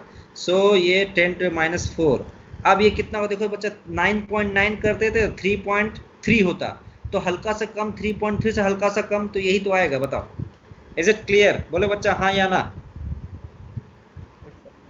हाँ सर। हाँ ओके, सर। ऐसे ही सवाल आएगा। ये तुम लोग को किस लिए दिया था? ये बेवकूफ बनाने के लिए दिया था ना, ऐसा रैंडमली दिया था खाली ऐसे ही, ठीक है। 3.7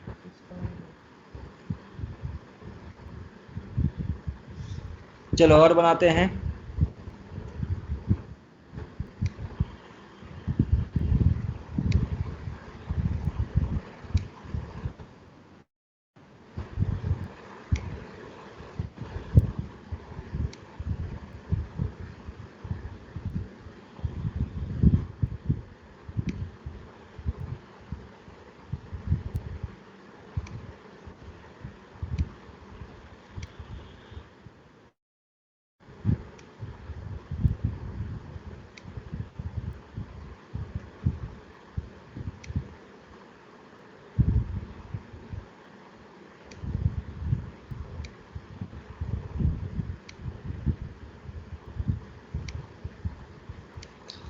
चलो ये वाला बनाओ। A paramagnetic substance in the form of a cube with side 1 centimeter has a magnetic dipole moment इतना। When magnetic intensity, देखो बच्चा ये ध्यान से देखना, ये H दिया हुआ है ना, देखो H दिया है, ampere metre is applied, its magnetic susceptibility is।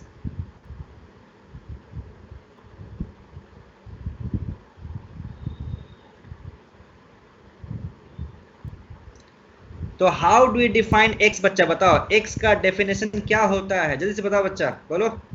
I/H। I/H। तो h तो तुम्हारा दिया हुआ है, h इज इक्वल टू कितना है? 60 into 10⁻³ ampere per metre. Very good, ठीक है। I क्या होता है बचाओ तो बताओ बताओ बच्चा लोग, I क्या होता है? M/V।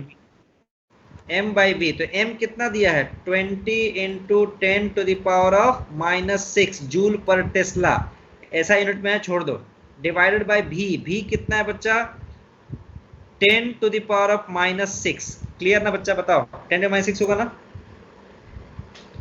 1 सेंटीमीटर है ना, 1 इंटू 1 इंटू 1, ठीक है। तो ये कितना हो जाएगा? 20। तो x का वैल्यू कितना हो जाएगा? 2 इंटू 10⁻³ आया नहीं जी वाला? अच्छा उल्टा कर दिया ना।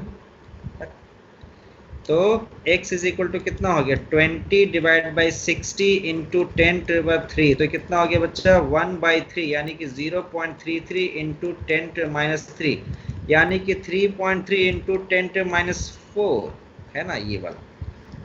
समझ में आ गया बच्चा सबको? बोलो। यही सब बकवास करना है, यही सब बकवास करना है खाली बस।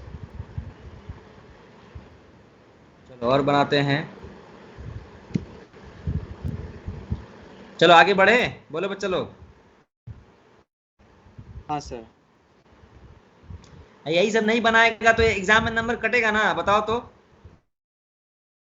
पढ़ेगा पूरा मैकेनिक्स और वहां बनेगा भी नहीं मैकेनिक्स, और ये सब छोड़ेगा और वहां बनता यही सब।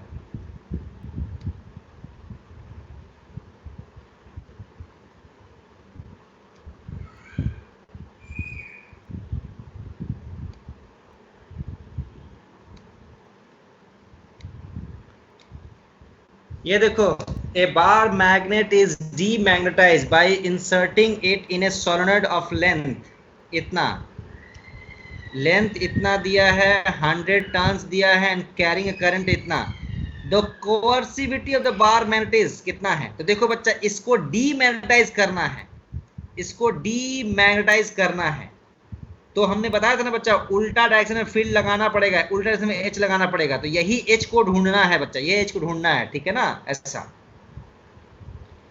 तो ये एच बताओ तो बच्चा, एच का फॉर्मूला क्या होता है? H is equal to B divided by mu, और ये बी कितना होता है बच्चा? बी कितना होता है? ये होता है बच्चा mu into N into I, divide by mu करेंगे तो कितना हो गया? एन इंटू आई होगा। क्यों? सोलेनॉइड के अंदर बी कितना होगा बच्चा? Mu into N into I, divide by mu करेंगे तो एन इंटू आई आएगा, यही। तो H is equal to N, N कितना बच्चा? Number of turns per unit length, तो यानी कि 100 divided by 0.2 into I, I कितना है? 5.2। तो ये देख लो बच्चा कितना आ गया, ये तुम्हारा आ गया 100 इंटू 26, तो दिस इज कमिंग 2600 है आंसर ना, ये answer, and that is your answer. Sir mu होता है या म्यू नॉट होता है? नहीं नहीं, देखो, अगर सुनो, अगर अंदर में कुछ, ये सोलेनॉइड के अंदर में कुछ डाल देगा बच्चा, तो क्या हो जाएगा? म्यू की जगह, म्यू नॉट की जगह म्यू हो जाएगा, राइट ना? Yes sir.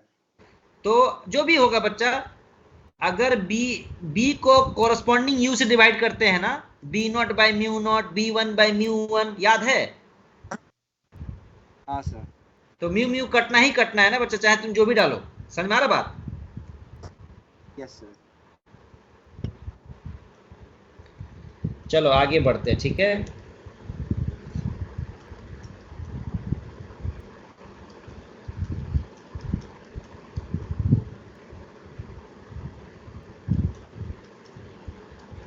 चलो ये बनाओ तो।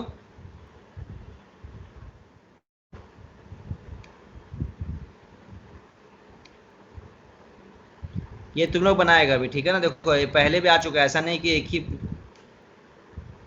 ये 2014 में जो सवाल अभी किए ना बच्चा, एकदम सेम सवाल उसी टाइप के बच्चा 2014 में पूछा था, देखो। चलो बनाओ तो इसको, चलो बनाओ इसको।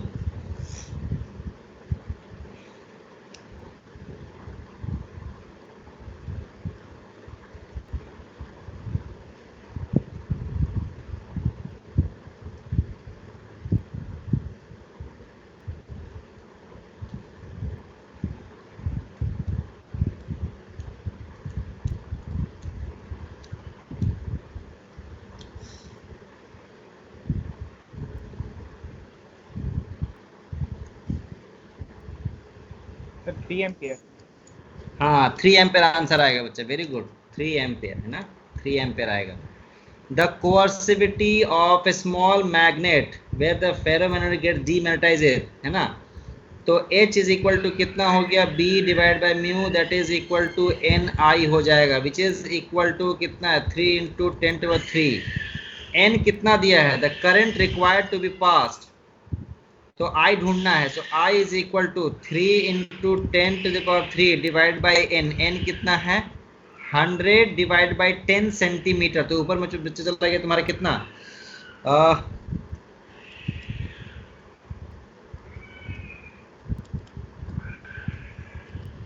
ऐसा, ये तो 1000 हो जाएगा, ठीक है ना? ऐसा 1000 हो जाएगा, ठीक है ऐसा।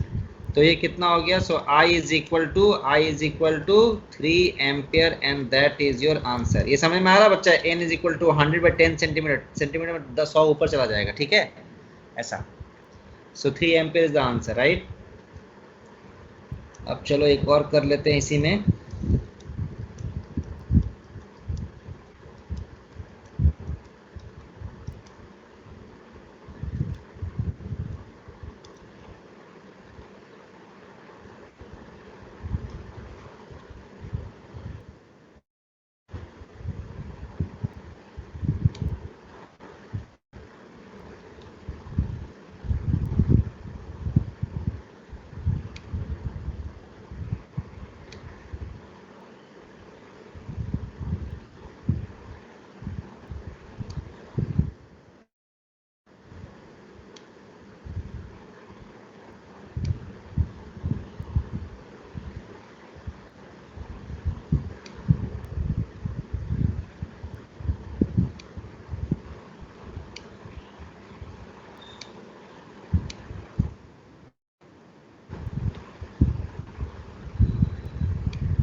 चलो ये बनाओ।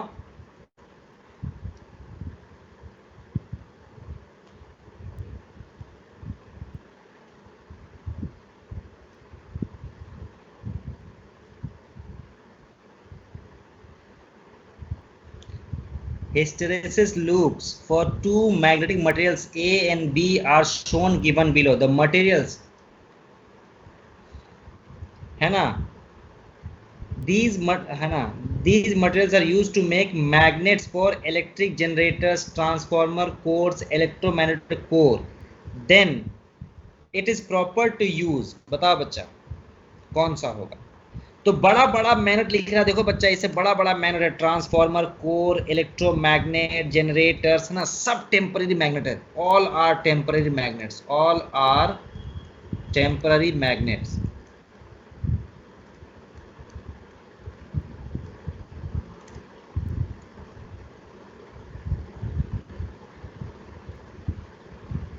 बोलो क्या करेंगे बच्चा, बताओ।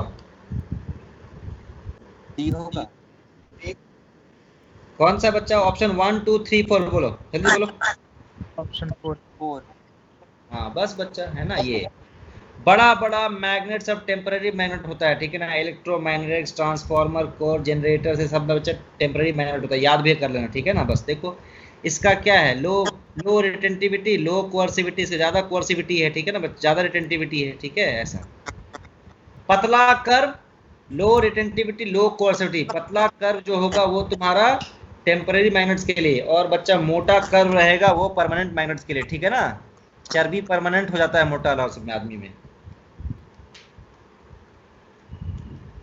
तो ऊपर वाई एक्सिस में बी क्यों दिया हुआ है? आई होगा ना।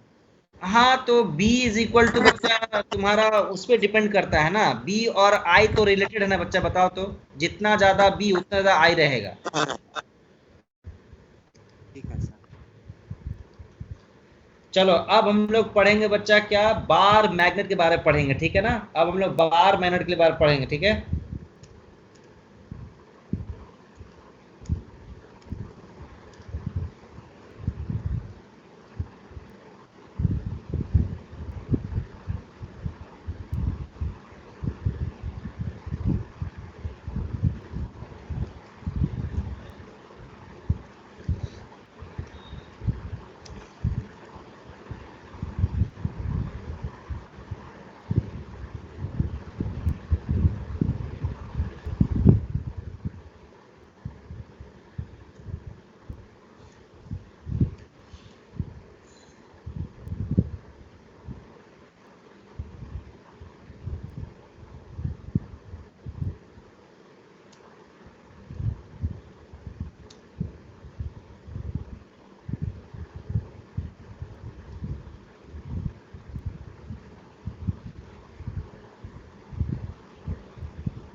इस तरह से फील्ड लाइन होता है बच्चा, ठीक है ना। अब देखो इसको बच्चा मैग्नेटिक मोमेंट का एनालॉजी से ही पढ़ो, ठीक है ना, फिलहाल के लिए भी, ठीक है। ऐसा तो देखो बच्चा इस पॉइंट पे मान लेते हैं magnetic field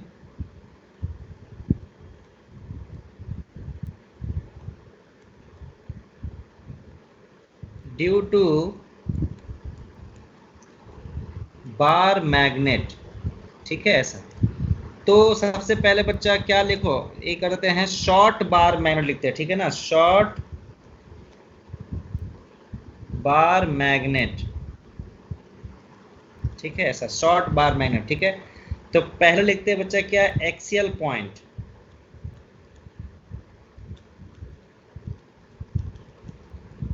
axial point. Axial point पे क्या होगा देखो तो बच्चा इस तरह से ऐसा है, ये तुम्हारा साउथ पोल, ये तुम्हारा नॉर्थ पोल, और तो इसका तुम्हारा ये बच्चा M हो गया, ऐसा M हो गया। तो हमने ये पॉइंट्स को बहुत दूर लिया है, इसमें R,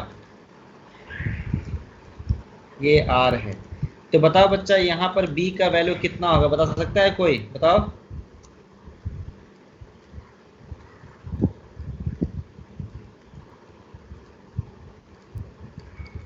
बोलो बच्चा कितना होगा बताओ।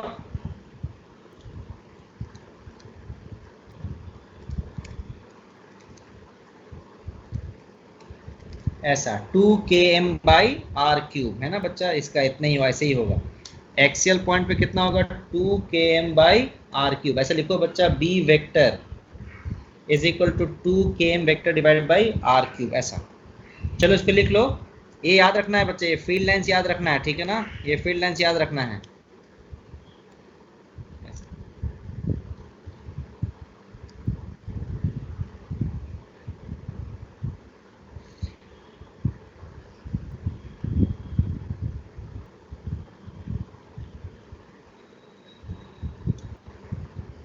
चलो आगे बढ़े, बोलो बच्चा सब।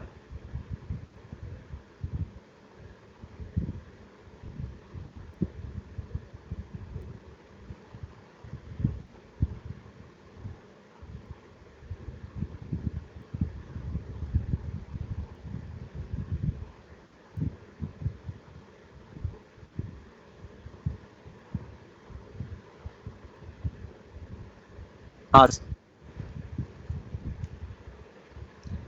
अब है तुम्हारा इक्वेटोरियल पॉइंट।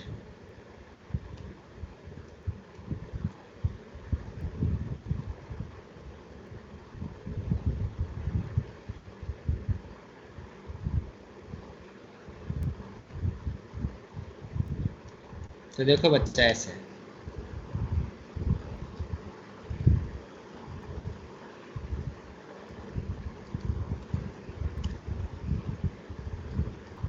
ये M है, ठीक है, इस पॉइंट पे ले रहे हैं ऐसा, ये R, तो B इधर होता है B।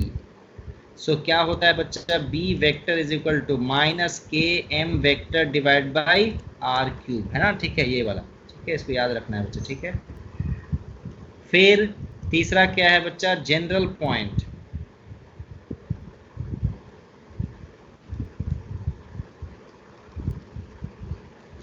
जनरल पॉइंट, ठीक है, तो जनरल पॉइंट का डेरिवेशन करते हैं बच्चा, ठीक है।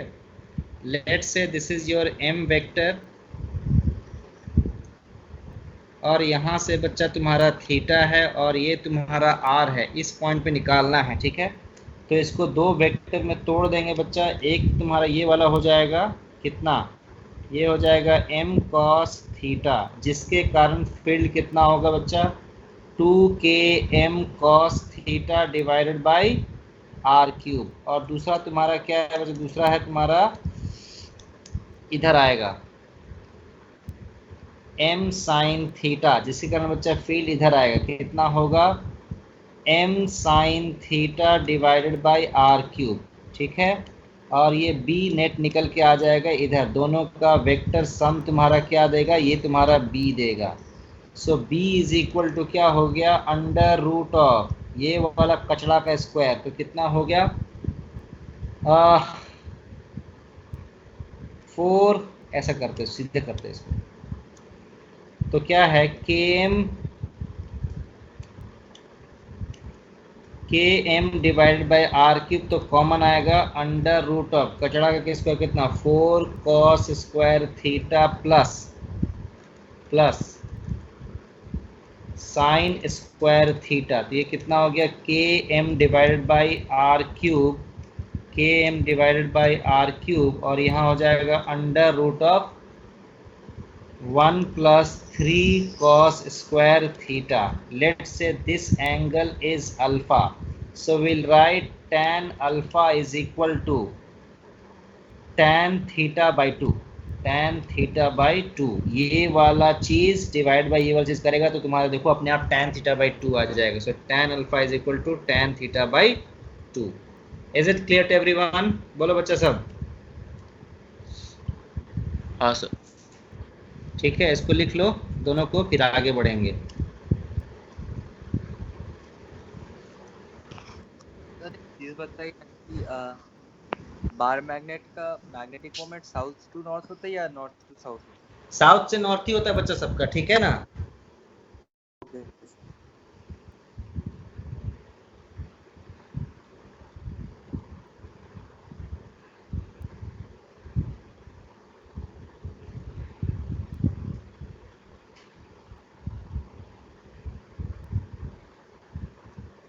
चलो आगे बढ़े, बोलो बच्चा।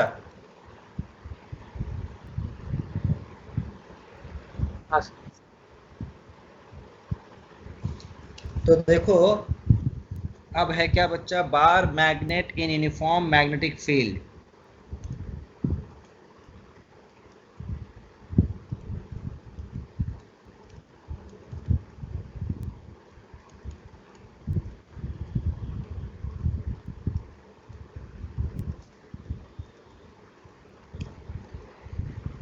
तो ये बच्चा bar magnet uniform magnetic field, वो भी एनालॉजी से पढ़ेंगे। तुम्हारा एफ कितना होगा, 0। टॉर्क वेक्टर कितना हो गया, M vector cross B vector.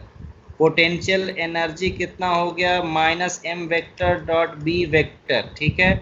फिर तुम्हारा time period of small oscillation, time period of small oscillation is equal to 2 pi under root of I divided by mb। फिर तुम्हारा बच्चा ये सब बोल सकता है। स्टेबल इक्विलिब्रियम के लिए क्या हो गया, स्टेबल इक्विलिब्रियम, इसका क्या होगा बच्चा, एंगल बिटवीन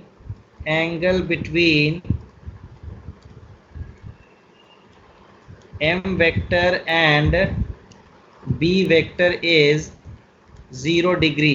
फिर अनस्टेबल इक्विलिब्रियम के लिए क्या होगा,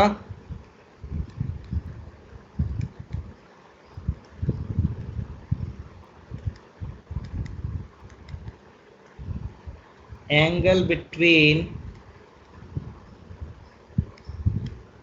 m vector and b vector is 180 degree. ऐसा सेम ही चीजें बच्चा, इस पे लिख लो, फिर आगे बढ़ेंगे।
चलो आगे बढ़े बच्चा, बोलो। अब बात आता है कि ये सब डेरिवेशन कहाँ से आया है ना बच्चा, इसका कोई बेस है क्या, कि b is equal to minus K M by R cube, है ना बच्चा ऐसा। तो अब हम लोग पढ़ेंगे क्या, कूलम्स लॉ ऑफ मैग्नेटिज्म, है ना।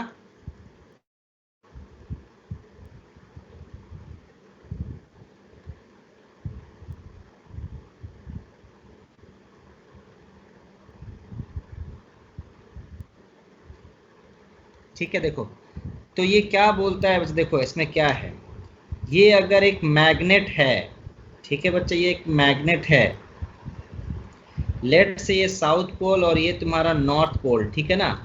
तो क्या होता है, अगर तुम आयरन का पार्टिकल सबको चिपकाएगा ना बच्चा, तो सबसे ज्यादा इधर ही चिपकता है ना। ठीक है, ऐसा सबसे ज्यादा बच्चा इधर ही चिपकेगा, ठीक है ना। तो ये north pole is analogous to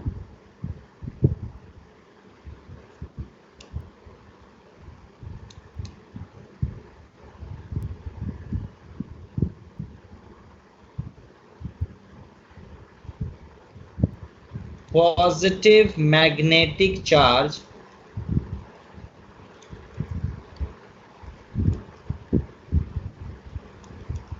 plus m known as pole strength। मतलब क्या बच्चा, नॉर्थ पोल को हम लोग पॉजिटिव मैग्नेटिक चार्ज बोलते हैं, जो कि पोल स्ट्रेंथ बोलते हैं उसको, मैग्नेटिक चार्ज को पोल स्ट्रेंथ बोलते हैं, ठीक है ऐसा। फिर साउथ पोल क्या है,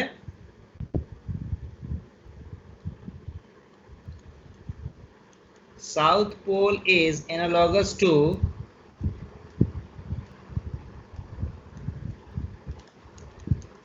negative magnetic charge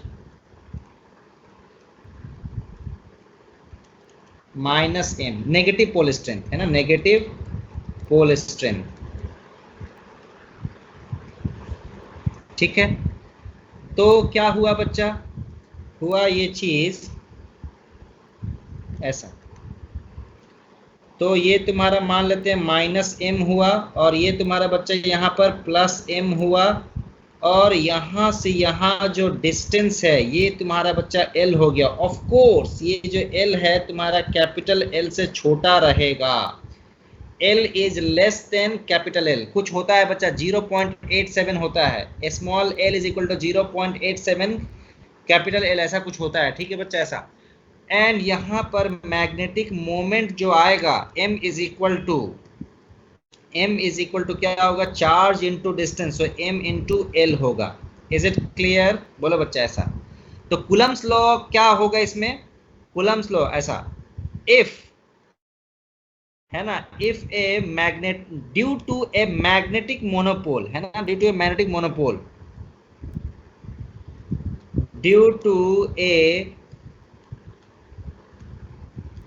magnetic monopole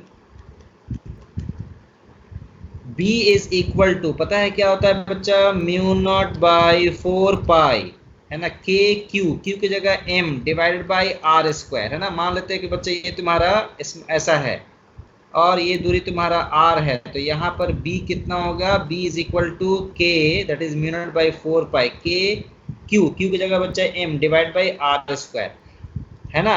यहाँ पर एक नोट करना है बच्चा, नोट क्या करना है, magnetic monopoles do not exist in nature. ये तो बच्चा थ्योरेटिकली है, एनालॉजी लेके पढ़ने के लिए बनाया गया है। Magnetic monopoles do not exist in nature. अब ये कैसे पता चला बच्चा कि do not exist in nature, क्योंकि मैग्नेटिक फील्ड लाइंस हमेशा क्लोज्ड लूप में एग्जिस्ट करता है, इसीलिए पता चला इन लोगों को कि मैग्नेटिक मोनोपोल्स एग्जिस्ट नहीं करता है, ठीक है ना, है ना। It was discover, it was found because we know magnetic field lines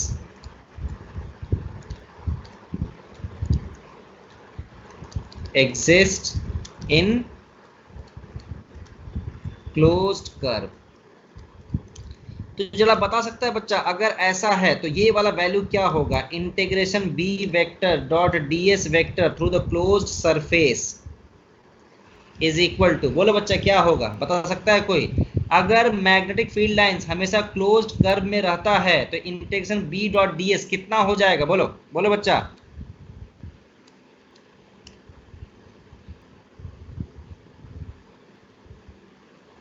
zero.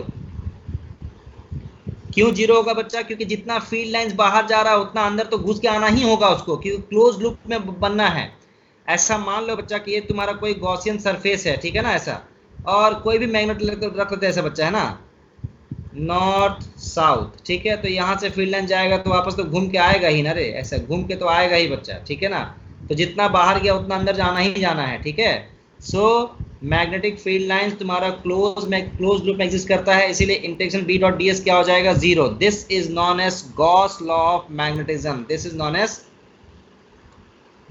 Gauss law of magnetism, ठीक है। Is it clear to everyone बच्चा? किसी को कोई डाउट है यहाँ तो पूछ सकता है।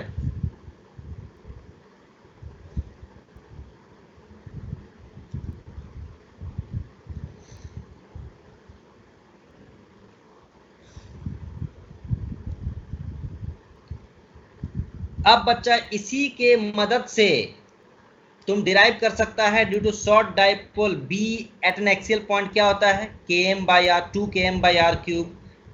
एट एन इक्वेटोरियल पॉइंट क्या होता है बच्चा, -km/r³। ये हम लोग तुरंत पता कर सकते हैं, ठीक है। इसको लिख लो फिर आगे बढ़ते हैं।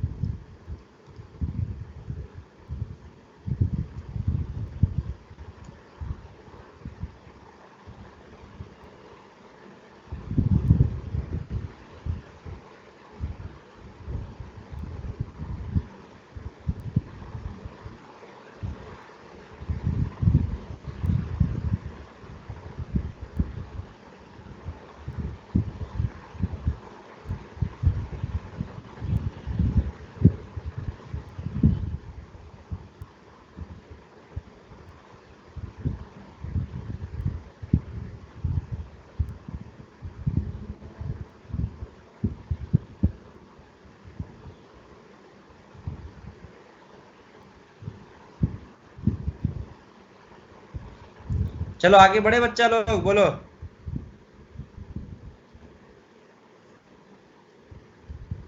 हाँ सर।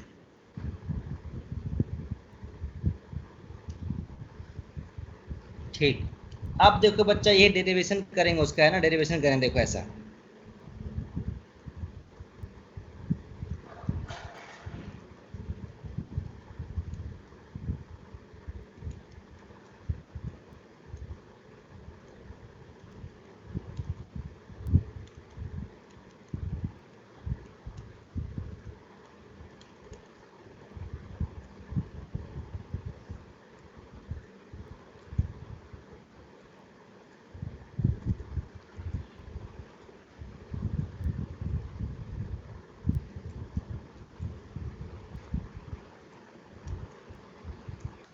है ना ऐसा। तो यहाँ पर B क्या होगा बच्चा बताओ तो ड्यू टू प्लस के लिए कितना हो जाएगा, ये हो जाएगा बच्चा कितना, K that is K Q कितना है, M divided by R minus A का स्क्वायर। और ड्यू टू बच्चा नेगेटिव चार्ज कितना हो जाएगा, K M divided by R plus A का स्क्वायर। सो तुम्हारा B नेट कितना हो जाएगा, K M 1/r माइनस ए का स्क्वायर -1/r प्लस ए का स्क्वायर, है ना ऐसा, ठीक है। If r is very greater than a we can prove बच्चा लाइक इलेक्ट्रिक डाइपोल, है ना, लाइक इलेक्ट्रिक डाइपोल, है ना। हम बोर नहीं करना चाहते हैं, वी कैन प्रूव। क्या हो जाएगा बच्चा, B is equal to 2km/r³। यहीं से इसका डेरिवेशन होता है बच्चा, where M is equal to क्या होगा बच्चा, M into 2a। M is equal to small m into 2a। बोलो बच्चा ये प्रूफ कर पाएगा तुम लोग ना, बोलो हाँ या ना, नहीं तो हम कर देंगे। कर लेगा ना बच्चे, ये बोरिंग है, अगर मैं फिर से प्रूफ करना हो तो लंबा चौड़ा चला जाएगा। फिर तुम लोग जब पढ़ना जाएगा तो पढ़ने का मन नहीं करेगा कि देखिए कितना लंबा चौड़ा डेरिवेशन है, इसीलिए मत करो उसको। जस्ट एनालॉजी की तरह याद रखो बच्चा, जितना ज़्यादा याद रहेगा उतना ज़्यादा सवाल बनेगा, नहीं तो नहीं बनेगा, ठीक है। फिर तुम्हारा क्या है, एट इक्वेटोरियल पॉइंट क्या होगा बच्चा,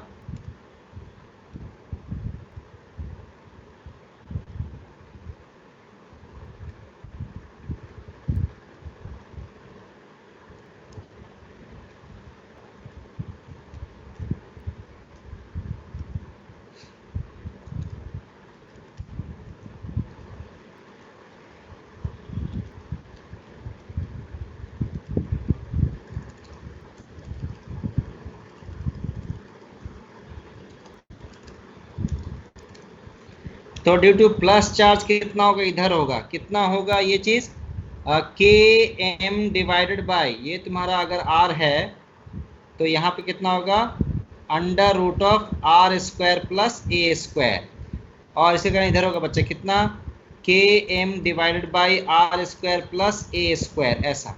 एंड लेट से बच्चा this angle is theta, so this also becomes theta, ठीक है। So B is equal to, इधर बच्चा बी आ जाएगा, B, so B is equal to कितना हो गया, K M by R square plus A square into cos theta, इसका भी कॉस कॉम्पोनेंट तो 2 हो जाएगा ऐसा, ठीक है ना, ऐसा।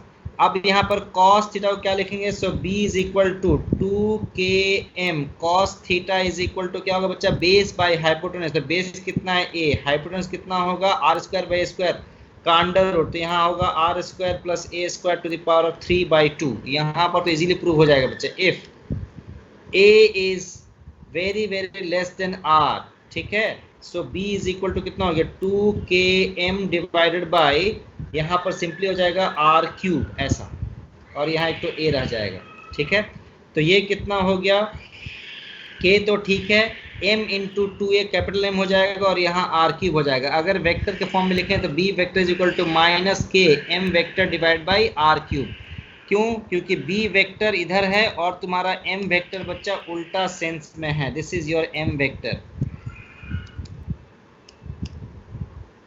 ये तुम्हारा m वेक्टर है। Is it clear to everyone, बोलो बच्चा सब।